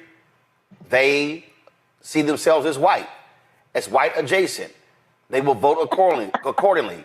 They don't see themselves as brown. They will support somebody who wants to deport literally their family members. Absolutely. Go ahead. Because they have been brainwashed to the idea of the rightness of whiteness. There are no white people. We are all shades of brown. We have to realize that those Latinos are just as brown as all the rest of us, and they came from the same place that you and I did. We all came from a country on the continent of Africa. We all started out brown, and it's time for us to realize that all human beings are shades of brown. And I cannot understand why, oh, I do too. I understand why. So, Jane Elliott, this is the, I'm sorry, I don't even mean to laugh, honestly. But this is the Kamala Harris. This is the Kamala Harris effect. Because if Kamala can go from a brown Indian to a black woman, if she can go from a brown Indian to a black woman, Jane Elliott is like, hey, I'm black too. We all from Africa to some degree, you know what I'm saying? If you go back, I mean, for some people, it might have been like a few hundred years. For other people, it might have been like a few thousand years. But technically speaking, we're all shades of brown. Even white people are shades of brown. We're all really African. If you really think about it, this is the biggest, everybody in the world is the same I've ever heard. Jane Elliott is saying we are all African. That's what Jane Elliott is saying. Everybody is African. Okay. So you're going back literally to the beginning of humanity. This is how far you got to stretch. The beginning of humanity is how far you have to stretch in order to make this argument. All right. Latinos are considered calling themselves white because that's a way to get over in this country. If you can prove that you have white ancestry, you're going to be all right. But what they don't realize is, in the very, very near future, being able to prove that you have African ancestry is going to make you all right, because we are all originally from a country on the continent of Africa. Are you serious? Let me get to the super chats before I forget. Are you serious? We are all originally from a country on the continent of Africa. Even before it was called Africa, even before these countries existed, we are all she just literally just said we are all African. She literally just said that. I can't believe it. Lord have mercy. Shout out to our beloved sister Stephanie. She says, well, we're going to sit this out, or we're going to keep sitting out until we get what is rightfully owed to us, which is reparations. Hashtag couch wins. Thank you. And the couch won, as the couch should, and the couch will always win until you guys pay us what we are owed. And thank you for that. I appreciate you. Thank you. Now, where do you guys think? I'm gonna let the chat room. Where do you guys think that the conversation eventually went to with Jane Elliott? Where do you think the conversation with Roland Martin and Jane Elliott? I want to see who gets it in the chat room. Where do you all think that the conversation actually wound up going to? What do you think they discussed a little bit later on? All right. They did discuss, yeah, that's true. Native Americans, that was a part of the conversation.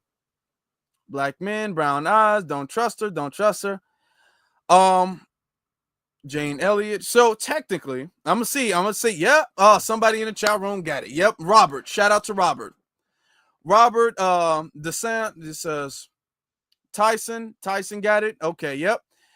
It got to reparations. Yeah, sure did. It got to reparations. So the conversation got to reparations. Sure did. Somebody said moose knuckle. I can't believe it. The conversation went to reparations, y'all. It went to reparations. Hold on. Sister Elliott, let's hear what she has to say about reparations now.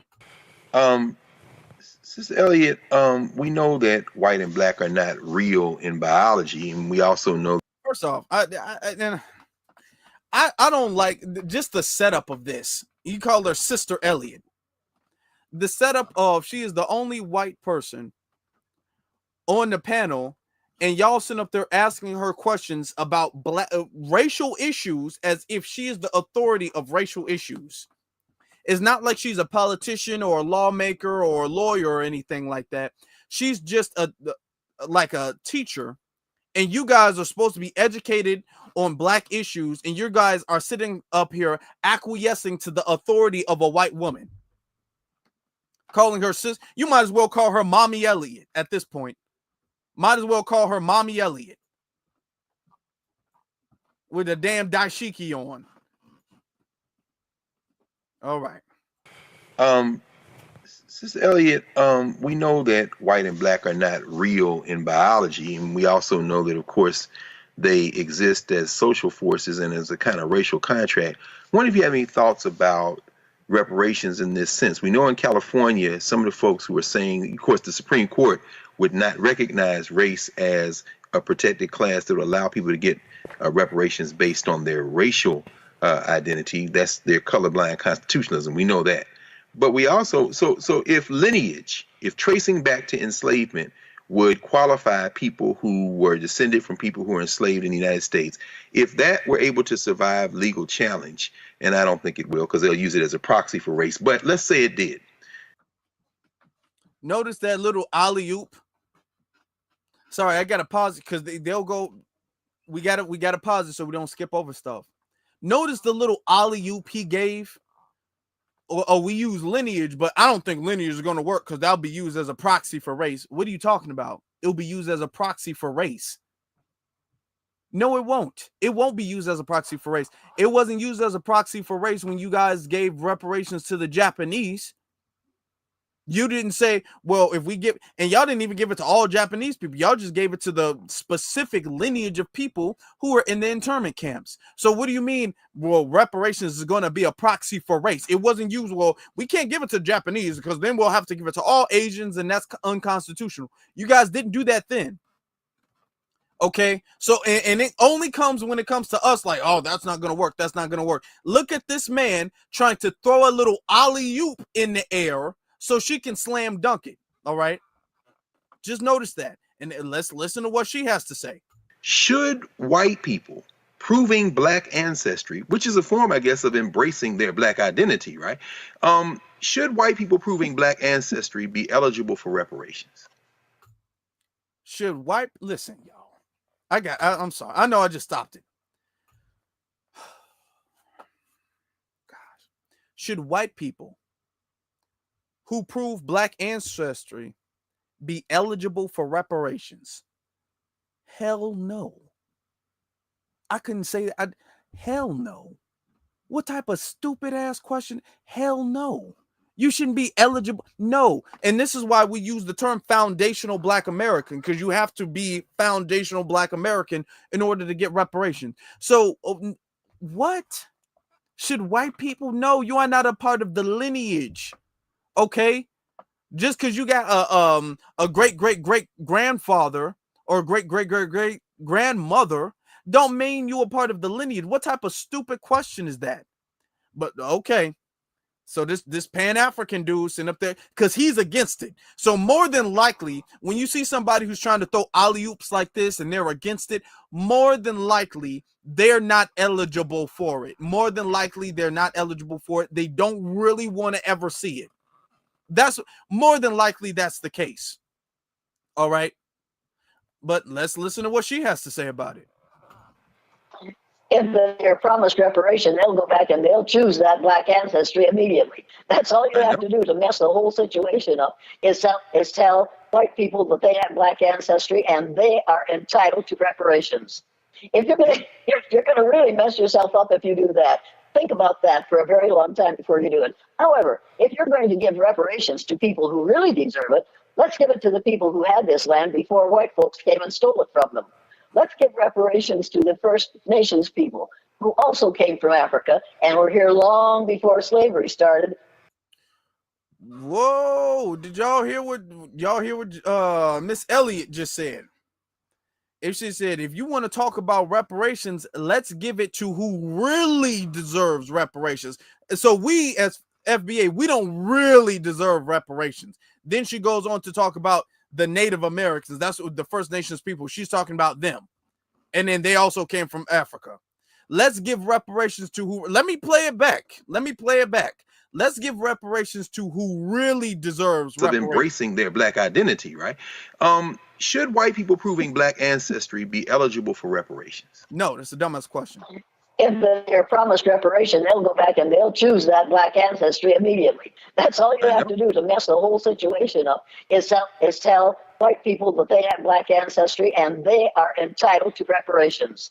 If you're gonna really mess yourself up if you do that. Think about that for a very long time before you do it. However, if you're going to give reparations to people who really deserve it, let's give it to the people who had this land before white folks came and stole it from them. Let's give reparations to the First Nations people who also came from Africa and were here long before slavery started, coming from Africa as being brought here by white people who didn't want to work but brought people here to work and so they wouldn't have to. Let's talk about reparations to the First Nations people, shall we? Well, to be totally honest, and we got this covered. We got this covered because we were here. We are, and this is why it's very important for us to understand and know our indigenous history in this land. And a lot of people don't like to admit that, even though there's so much evidence out there at this point. There's so much evidence. There's so many historians who've confirmed this. This is really a confirmed fact of history at this point, that there were who you would classify as black people living on this land prior to slavery, prior to the transatlantic slave trade. That's a well-known fact. Nobody can really deny that. So when she's talking about, no, let's give it back to them, she's talking about the $5 Indians and the five civilized tribes of Native Americans. That's who she's referring to. The fives. That's who she's referring to. But as Foundation Black Americans, we have ties to this land prior to slavery. All right. So that defeats that point there. And then another thing is that notice how every single time we discuss reparations, it always goes to, well, we can't do it without talking about the Native Americans. We can't do it. Biden did the same thing too. He said he wasn't opposed to reparation or the conversation of reparations as long as Native Americans were a part of that conversation too. Now, when Native Americans get stuff, which they have, and they've been getting things for a long time, all right, when they get stuff, notice you don't ever see anybody be all like, hold on now. We can't give anything to the 5 civilized tribes without including Black Americans. Okay, we can't talk about the Trail of Tears without talking about slavery. Nobody, notice that conversation never comes up. That conversation literally never comes up where anybody says, well, we've been talking about the Native Americans, but we got to include Black Americans now. We have to include the descendants of slaves. We have to include the Foundation Black. We got to include them. Nobody says that. Now, only when it comes to us and us getting what we are owed, only when it comes to us is it, hold on, let's stop completely talking about y'all. If we're going to talk about people getting reparations, let's talk about the 5 civilized tribes because we haven't given them enough. Let's talk about them. That the ones who, notice she used the words really as if we don't really deserve reparations. Notice she said, oh, if we're going to talk about, let's talk about who really, not also. She didn't even say they also deserve reparations. Or and she didn't include them. She put them above us and said, let's talk about who really deserves reparations. As if we don't deserve no reparations is what they're saying. Now they're on resorts and they got casinos and they don't have to pay taxes. They got their own like the sanctuary cities and things on their own land and treaties and stuff like that, things that we were denied, we were kicked out of. When we were starting to rebuild ourselves with the Freedmen's Bank, they completely destroyed all of our neighborhoods and banks and all of that stuff. But they're the ones who really deserve reparations, not us. Even though technically, most of the people claiming to be Native American today aren't really Native American.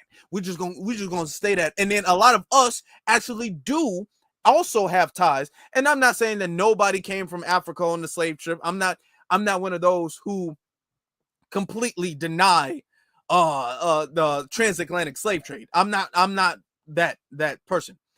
So there were people who came from the slave ships from the continent to the Americas. That's true. Okay, that's a fact that's been proven too. However, there were also Negro people, Black people living on this land centuries before Europeans came here. Okay. Now we got the number 1526, but because that was when it was documented the first time, but it was centuries before that. Well before that.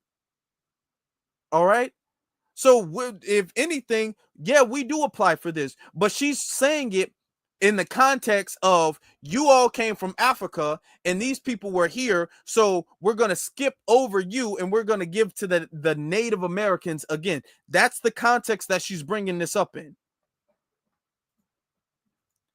Let's continue. And all of these black people sitting around listening to her like she's some type of authority on black issues. I can't stand when people do that. Y'all be giving way too much credit to this lady. I agree. I'm sorry.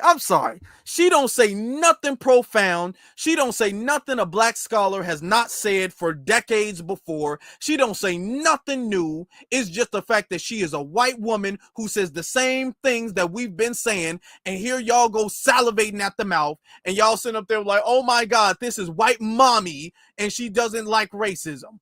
She claims she doesn't like racism. But I mean, okay, that's interesting, because I do think that. Ma'am. Let's give the land back to the people who were here first, and they came from Africa, but we called them red men. We called them red people because we didn't know any better, and we didn't want to admit that they were here long before any people from Europe got here. We think that Columbus discovered America. Lord Heyerdahl said you can't discover a place where people are already living. They discovered it before you got there. This land was discovered long, long before Columbus was a gleam in his father's eye. But you see, we don't tell the truth in history, and we work really hard at deciding what is and is not true, based on what white males say should be regarded as truth. That's scary to me, that we are still listening to white males tell us what is and what is not true. Absolutely. Yeah, and I agree with you on Yeah, but we should listen to you, though. We should listen to you. And then look at what this dude says afterwards. Reparations. The people who think that lineage won't be used as a proxy for race don't really understand how the American legal system works today. It will absolutely be used as a proxy for race. The people who think that lineage won't be used as a proxy for race, tell me, can somebody explain to me how lineage could possibly be used as a proxy for race? How is that even how is that possible? That lineage could be used as a proxy for race. Can somebody explain? You know what I'm gonna do?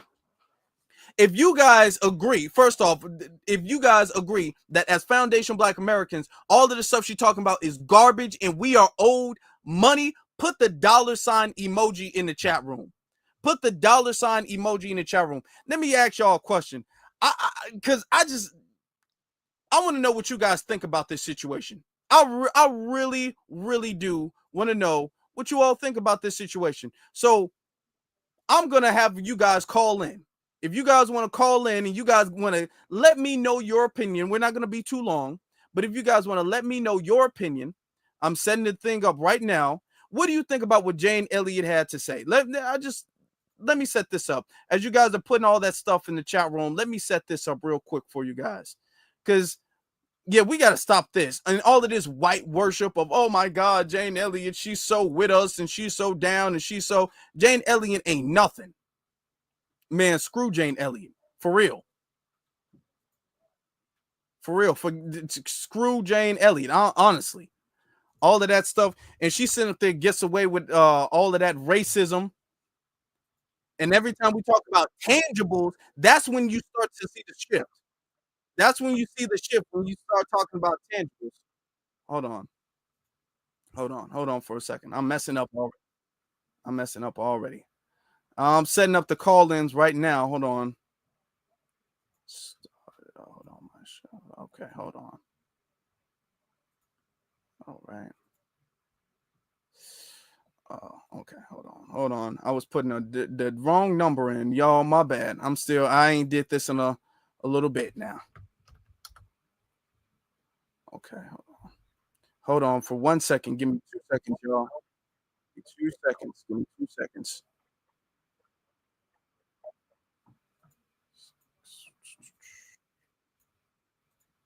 And then hold on. I gotta put the codes in.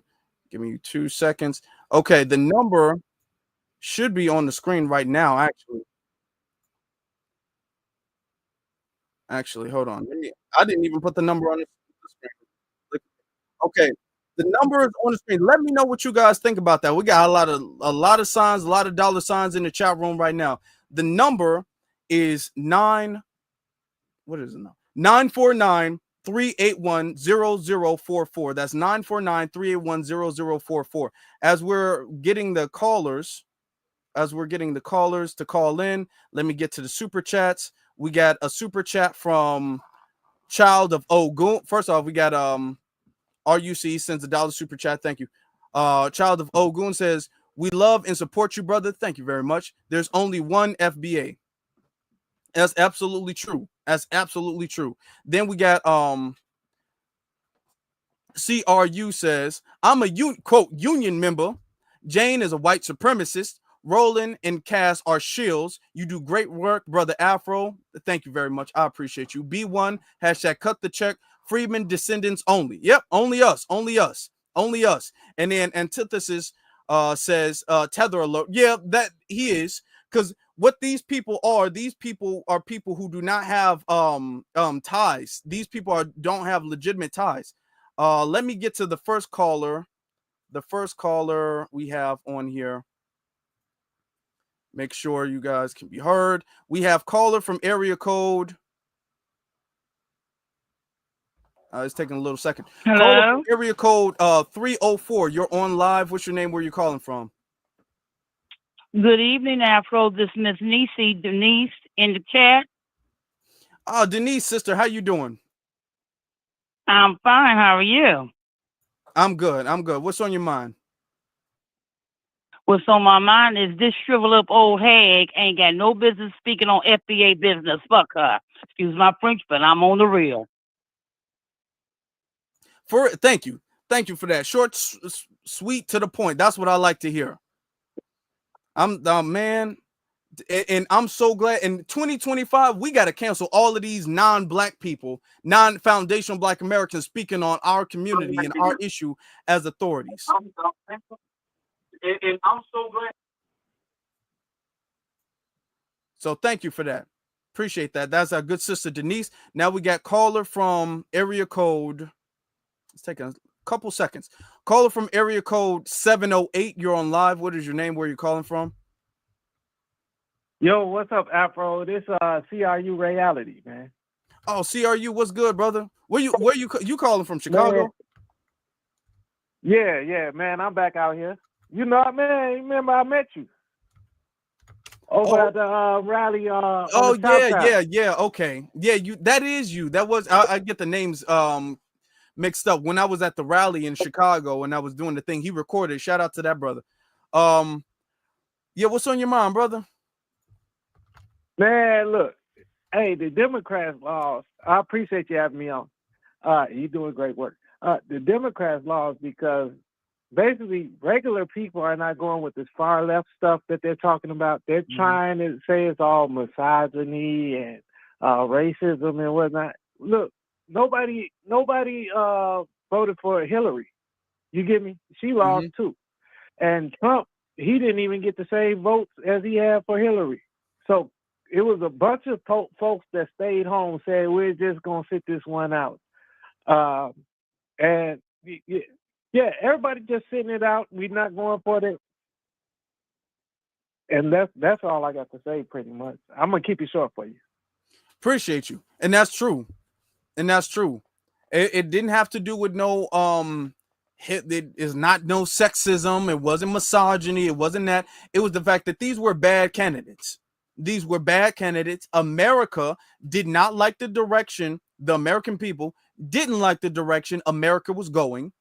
Okay, so they weren't all the DNC. They had a problem because they keep trying to build this coalition. They keep trying to ignore voters and try to piggyback off of voters and pick off voters from other demographics, and that never works. That didn't work with Hillary. It didn't work with Harris. What they needed to do is they needed to get with their base, and they ignored their base, and this is what happened. They didn't have their base to support. That's what happened. But thank you, brother.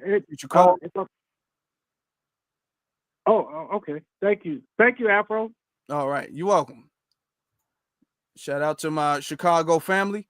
And we got caller from area code 202. What is your name and where you calling from? This is Jim from DC. How you doing, Afro? You said who from DC? Gene from DC, brother. Oh, Gene, brother Gene, how you feeling? I'm feeling well. I just have a serious problem. I don't understand or know where they keep dragging this yoga yeti from the Roach Mountains to talk about anything that pertains to us. She tried her best to be a casual racist, but her bigotry just spews right out of her melon some ass fucking mind. Excuse me. Fuck this old bitch. Okay? Please excuse my language, but fuck her. I cannot stand her. She's sneaky. And only black cowards drag this, whatever the hell, caucus, wherever she comes from. They're the only ones who keep dragging this bitch up every time we talk about reparations is if she say anything profound enough to be even heard. Fuck her. Let her put her other foot in the grave, old bitch.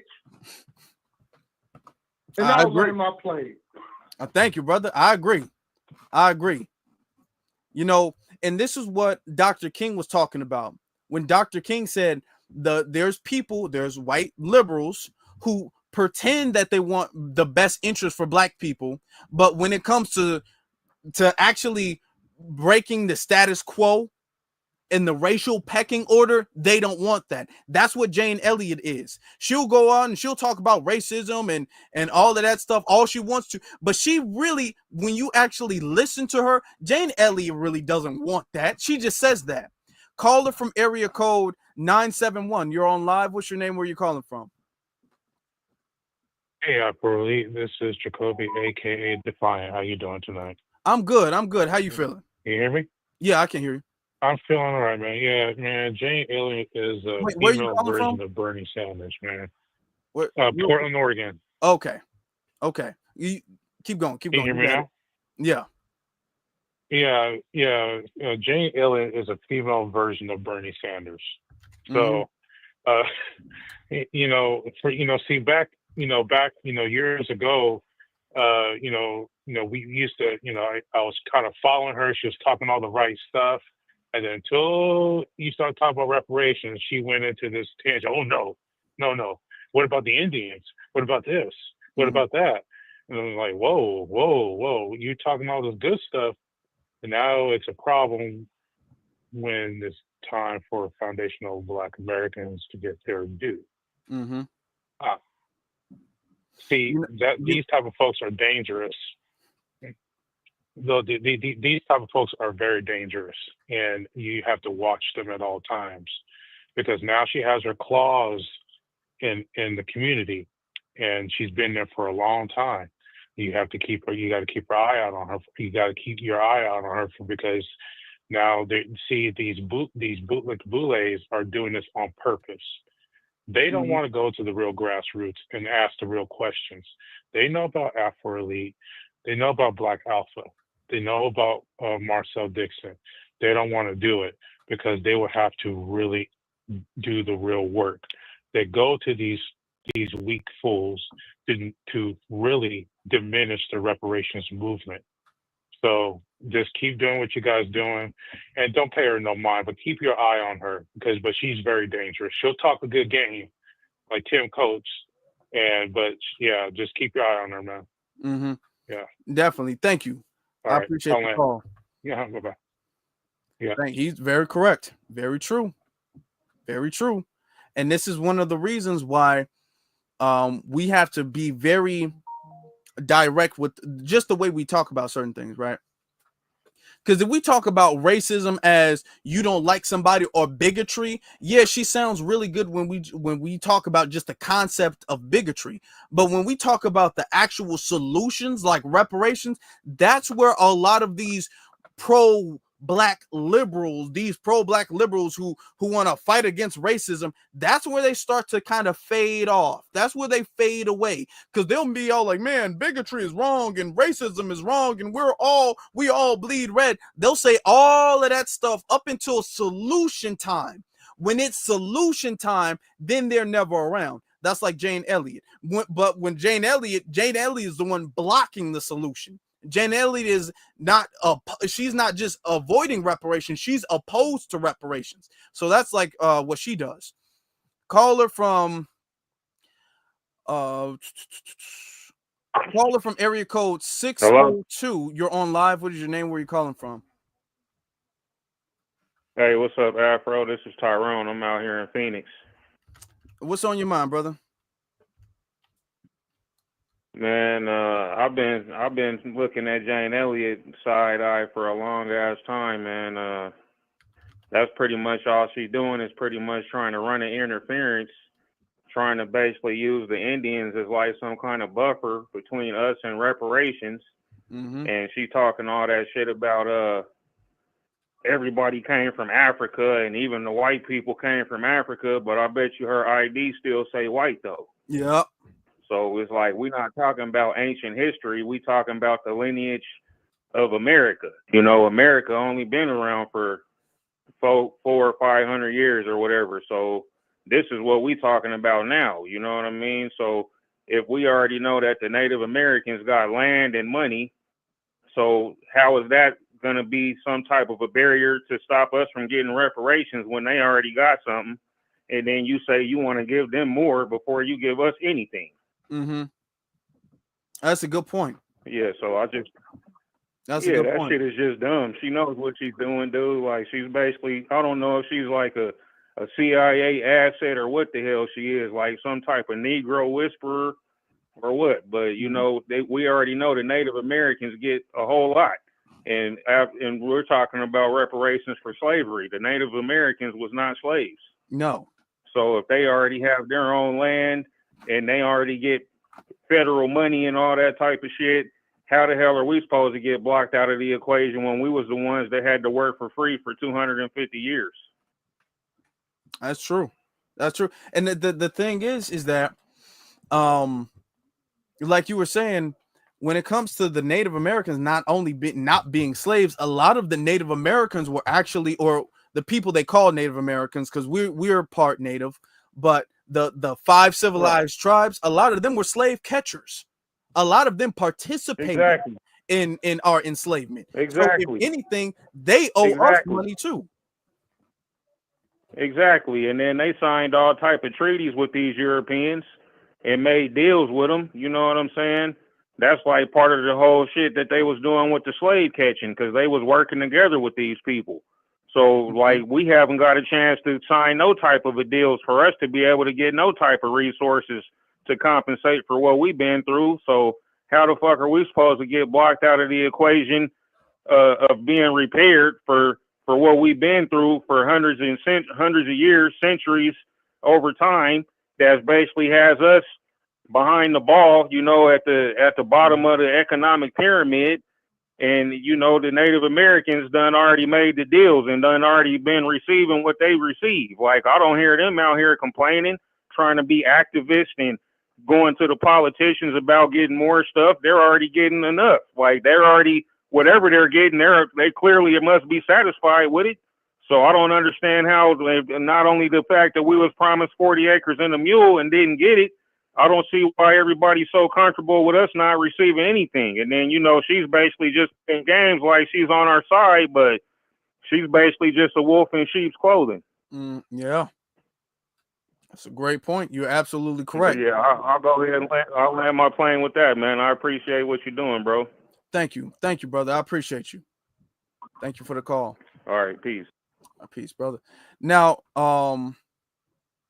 another point he brought up is when she's bringing up the whole thing about we're all from Africa. What are you talking about? You going back thousands of years? You going back to the beginning of human history? What are you talking about? We're talking about America as a country. Okay, now you talking, and then when he brought up the whole thing about Hispanics, then she gonna bring up, well, everybody, including white people, we're all different shades. Ain't nobody trying to hear that, okay? Because the world currently does not operate like that. We don't all operate like we're just different shades of brown. That's not how the world operates. So you trying to go back in the whole thing of we're all really the same and we all have red blood. We ain't trying to hear that. Hold on, let me. I thought I clicked it. Caller from, come on, it's loading up. Hold on. Caller from area code 717. You're on live. What's your name? Where are you calling from? What's going on, Afro? This is Chris calling from Lancaster, Pennsylvania, by way of Harrisburg, PA. Oh, Chris, what's on your mind, brother? Yeah, speaking of Jane Elliott, right? The so-called white liberal anti-racist. First of all, it's folks like her that Malcolm X told us to watch out for. So it's like the only people that really get excited when she comes on the scene is like tethers and non-FBA folks. Like, and then we gotta also be careful because those are the ones that propped her up, like the Roland Martins of the world, the Joy Reids. Those are the ones that gave her clout. It was not foundational Black Americans that gave Jane Elliott all that clout. It was the tethers and these non-FBA folks who, you know, work at MSNBC and CNN who are opposed to reparations. So she's kind of used as a buffer to, you know, as a Negro, quote unquote Negro whisperer to, like, you know, anti-Black racism. But when we start talking about economic empowerment and, you know, all the things that are solutions to our problems, real economic solutions to our problems, she'll come on the scene and talk about, you guys, reparations is not feasible unless the Native American Indians get it. I'm like, yeah, so I don't really, we got to watch out for it. Just like folks like Malcolm and Dr. John and Henry Clark was telling us, like, yeah, those type of liberals, they're dangerous. And speaking of people that are against reparations, you know those TikTok posts, and I want to get your opinion on this, Afro. These little TikTok posts that we've been seeing since the election of women talk, these feminists and these sorority Black women talking about, they're all having these meltdowns about Kamala Harris losing, and like they having these meltdowns. Like, Donald Trump's not going to give you your reparations. Hold on. I'm not giving anybody SEX because Kamala Harris did not become president. All these other nonsense and foolishness. You got to keep in mind, right? And you predicted this back in. I think you may have mentioned this like a few years ago. You got to understand, those women were already on that type of time. For instance. You know how you hear these women talking about, Donald Trump ain't gonna give y'all reparations. I hope y'all don't get it. Y'all ain't never getting y'all reparations because y'all voted for Trump. Keep in mind something. They were already on that type of time. So, for instance, if Kamala would have won, whether she won or lost, it would not have made a difference because y'all already on that side of the fence. You get what I'm saying? Y'all were already on that type of time. Just that if she would have won, y'all would have been playing the sidelines or quiet while we've been out here marching for tangible. Y'all would have been on the only thing is that now that Trump's been elected, y'all just more vocal about it. So it's like, these feminists talking about, I'm not getting intimate with anybody. Don't ask me for anything. None of you guys better not approach me because Trump is elected. First of all, you guys too, y'all were already on that type of time. You know what I mean? It's just that you guys are more vocal about it because Trump won. So, you know, that's all I want to touch on. But, like, I want you to expound more on that. Like, you think I have a fair argument in that regard? Thanks for taking my call, brother. B1 salute. Thank you. B1 salute to you. Thank you very much. I agree. Do you guys remember the first rally for reparations? We're going to get to the next call in a second. Just hold on. The first rally for reparations, and that was a good question. Thank you. In 2022, Roland was out there. Roland was one of the main people speaking against the rally for reparations. Then this is when Biden was in office. Biden was still in office, and Roland and all of the Democratic shills were speaking against us getting reparations. So they were always opposed to us getting reparations. They're just using Trump being elected again as a talking point, like, oh, how we gonna get reparations with Trump? How we gonna get reparations with Trump? Well, damn, we was trying to get reparations with Biden, and y'all was sitting up there being the gatekeepers of it. So y'all don't want reparations regardless. So don't try to point out the fact that Trump or the Republicans don't want reparations or are opposed to reparations as a ha gotcha moment. They're trying to get a ha gotcha moment, but it falls short because you guys were blocking us getting reparations when Biden was still in office. Remember, they was talking about, well, we're going to hold him accountable. We're going to hold him accountable. And then when he got in, first off, they were saying that. And then when we started reparations, these were the people talking about, well, hold on, that's divisive. That's unfeasible. They were speaking against reparations the entire time. So don't come out with Trump being elected and talk about, well, how we gonna get reparations now? Well, we wasn't getting it anyway with the way you was acting. They're only using that as a gotcha moment talking point. But these people were always opposed to reparations. Especially lineage-based reparations, which is the only true form of reparations. Caller from area code 312. You're on live. What's your name? Where you calling from? This is Robert. Can you hear me, brother? Robert, what's on your mind, Robert? So for the audience, where are you calling from?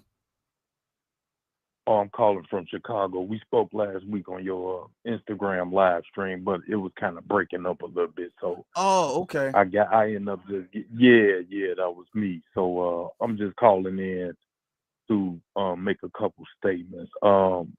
First statement is that we know who Jane Elliott is. First of all, Jane Elliott is she's very deceptive.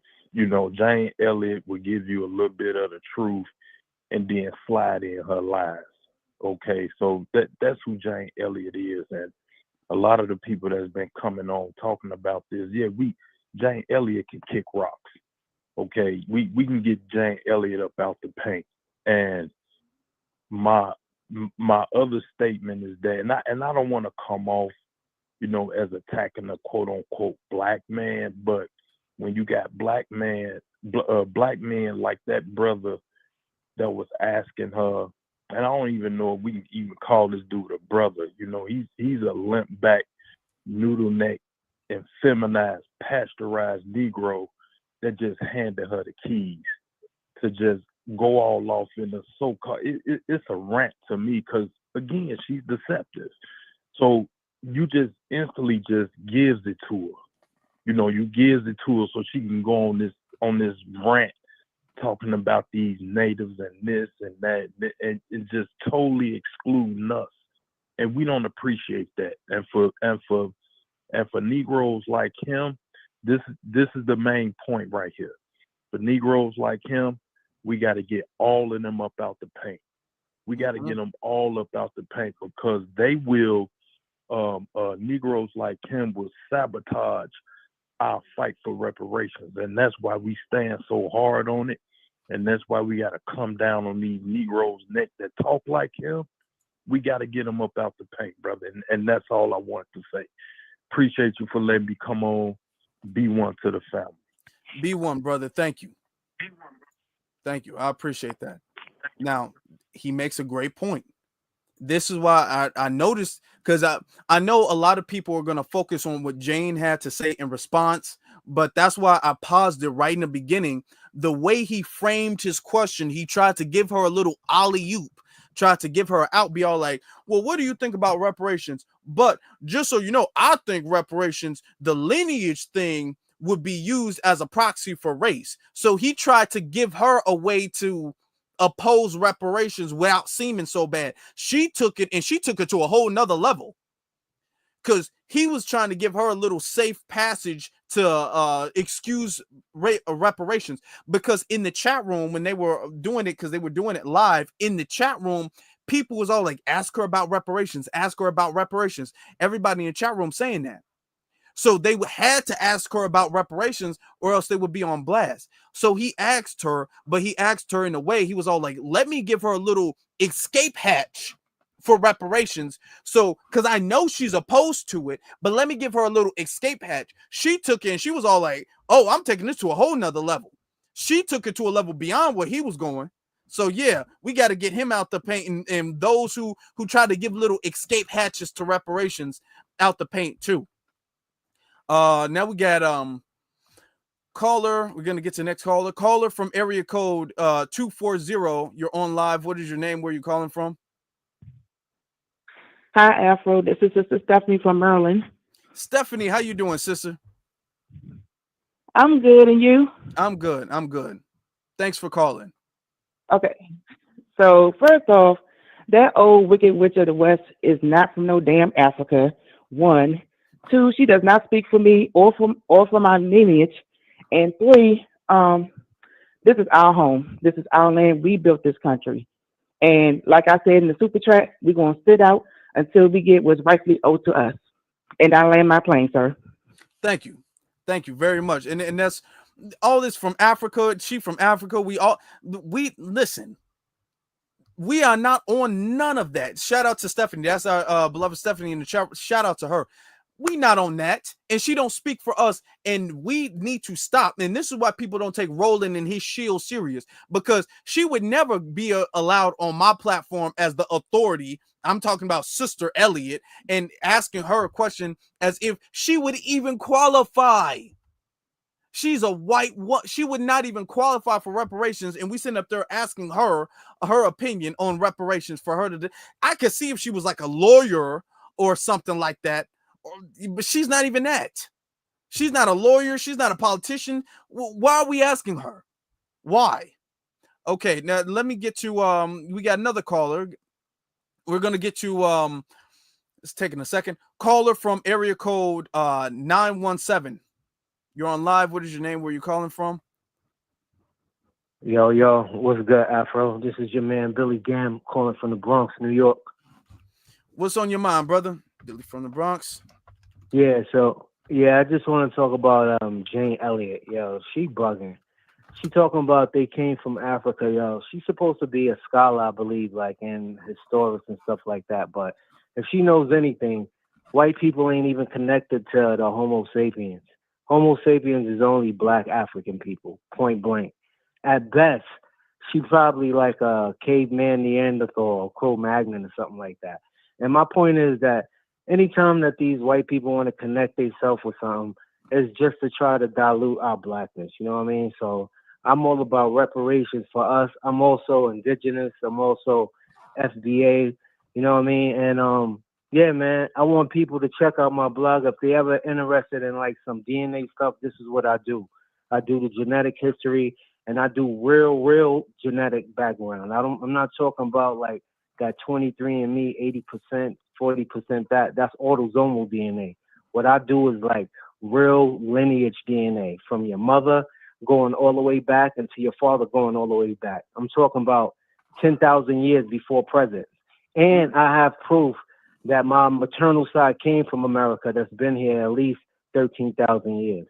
And I got the genetic studies and all that to back it up. But anyway, I don't want to talk your head off. You know, I'm going to land right there. But yeah, keep doing what you're doing, bro. Love your show. Thank you, brother. Appreciate you. Shout out to the Bronx. Shout out to New York. Thank you.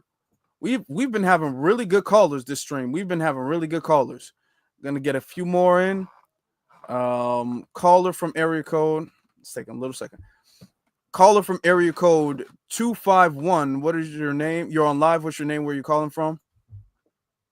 My name is Thomas. I'm calling from Atmore, Alabama.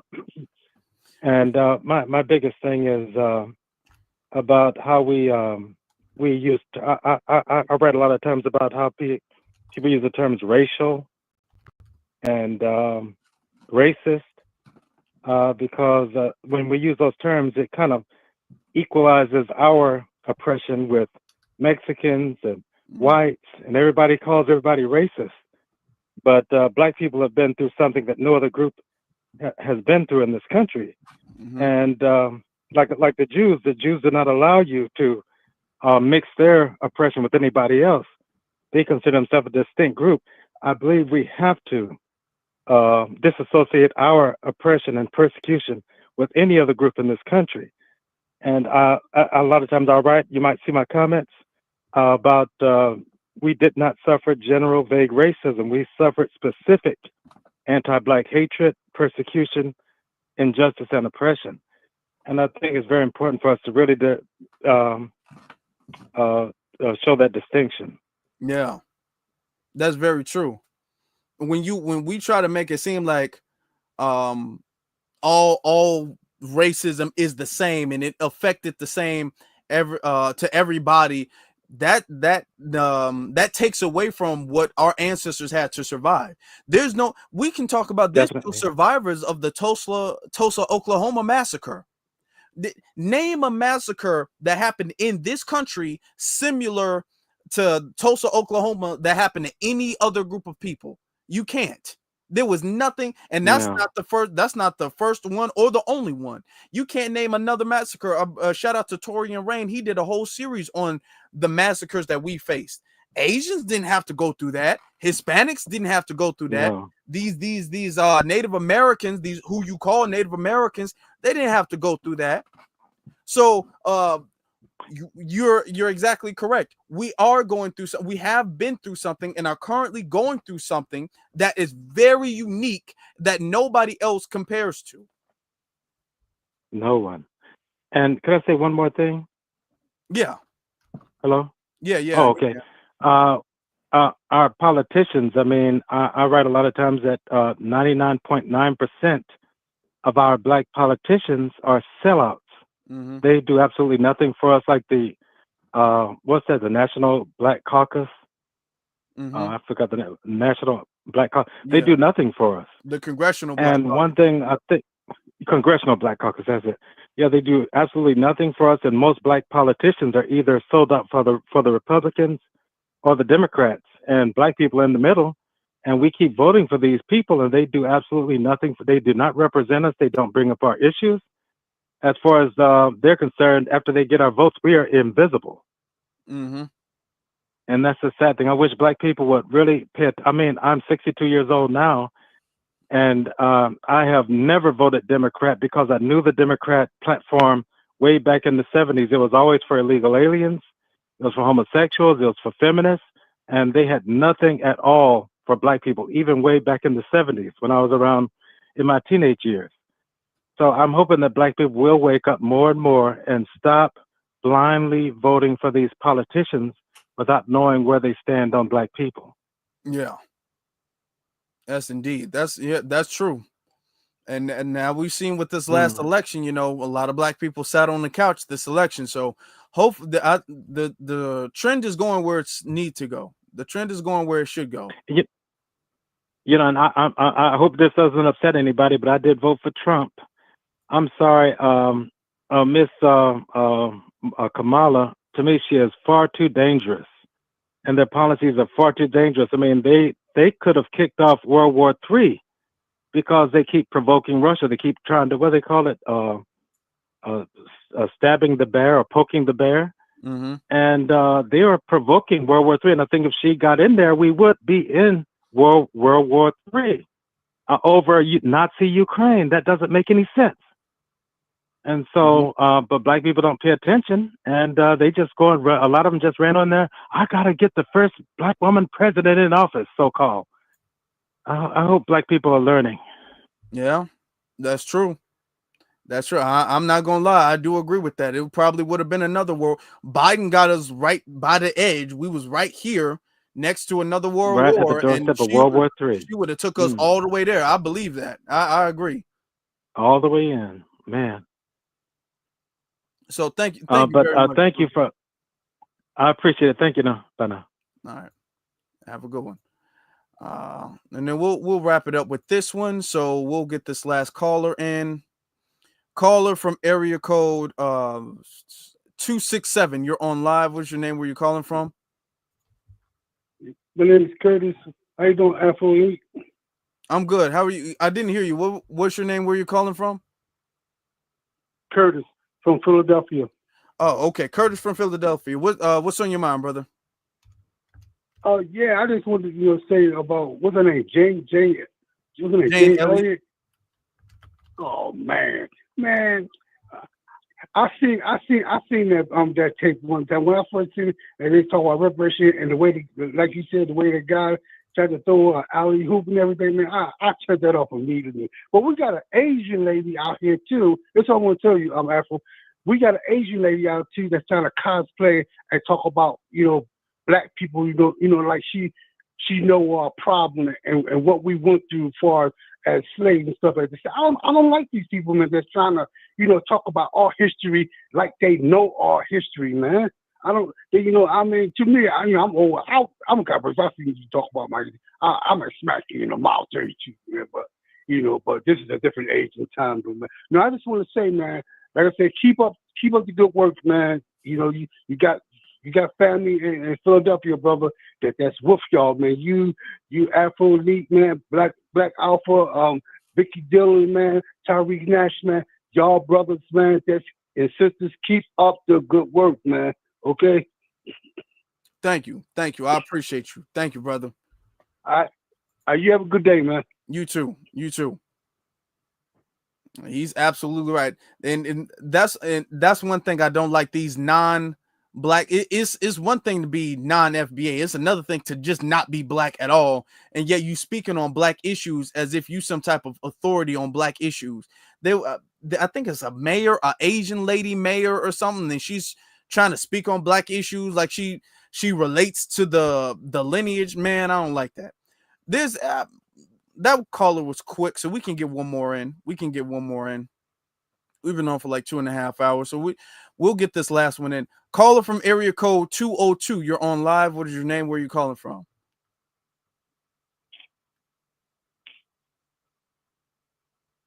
Caller from area code 202. You're on live. What is your name and where are you calling from? Okay. Caller from area code 212 is not with us right now. And that's okay. That's all right then. We'll just wrap things up here. Yep, we'll wrap things up here. We had some pretty good callers. We had some pretty good callers here. Yeah, some pretty good callers. Shout out to you all. Shout out to you all for calling in. But yeah, I'm gonna start doing this more really to connect with the family, get the family's opinion on certain things, you know. Because I know a lot of y'all got a lot to say about Jane Elliott, and then just people who are not black in speaking on our lineage, our reparations. Okay, it's FBA only. You all that, and Roland, who's the tether, allowed this to happen. So this is why. Listen, this is why the DNC is doing a terrible job. Roland is not going to be taken serious come midterms. Roland is already making the wrong moves. He's already trying to make it seem like FBA, we're some type of anarchist group who want to destroy the country, instead of acknowledging the fact that the Democrats did do wrong, and it's beyond messaging. That's what his issue with Bernie Sanders. Not that we agree with everything Bernie had to say, but his issue was that, oh no, it was messaging. The Biden-Harris administration did everything right. They clearly didn't. He's not going to learn. Now, Roland, for the first time, had the acknowledgement of Barack Obama, the former president, Barack Obama, on his little YouTube channel. And he actually had an in-person conversation with the current sitting Vice President Harris, running as the president. He had all of that. This was Roland at his absolute peak. Roland will never be this big again. Because what Obama and Kamala, what they're going to say is that clearly Roland doesn't have the influence that he keeps claiming he does. This is why Roland keeps going around talking about messaging. He keeps trying to signal that the DNC needs to put more into grassroots or black-owned messaging, which is him, so he can get the message out to the people. They, for one time, listened to what he had to say, and they said, okay, well, we're going to have a sit-down conversation with you. If you said that you're the messenger that the people are listening to, we're going to have a sit-down conversation with you, and we're going to discuss these things. That's what he said. She lost terribly. She lost by a landslide, by a country mile. It was not even close. It was not close. He won literally all the swing states. Now, Roland, you were talking about you were the messenger and the people listen to you, and you have all this influence. You had her on your platform, and you had Obama. Wasn't Roland the one who hosted the 50,000 black men who were on a Zoom call, which I always called cap on that. I always said that was fake, and it clearly was. Roland doesn't have that influence anymore. So nobody's listening to Roland. And him bringing on Jane Elliott to speak against reparations is even further proof that we need to not listen to Roland or any of those Boule, any of those Shields, any of these tethers, any of those, nobody. Okay, 2025, we cleaning house with a lot of them. That's what we're supposed to be doing at the end of 2024. At the end of the year, We're always supposed to be reflecting on things that we should have done better, things that we can improve. That's the way everybody's year should end. Things that we need to do better is get rid of all of them. Now, we've been doing that, but now we're going to officially do it. They had their last chance and they fumbled the ball. Their last chance and they fumbled. If she won, Roland would be sailing high right now, but she didn't. She lost, and she lost terribly. This was one of the worst losses in presidential history. For real. So Roland doesn't have any influence. And the fact that he brought her up there, Jane Elliott don't have no influence like that. When's the last time you seen Jane Elliott? I said in the chat room, I think it was Iron Will, when I first heard, like, she's alive. When is the last time you've heard anything from Jane Elliott? Who listens to Jane Elliott? Jane Elliott don't get no podcast. She don't got no channel. She don't got nothing. She's not no recurring guest on no big thing. He found Jane Elliott in the damn Starbucks or something like that and said, are you free this afternoon? And of course she said yes, because she was. Screw Jane Elliott.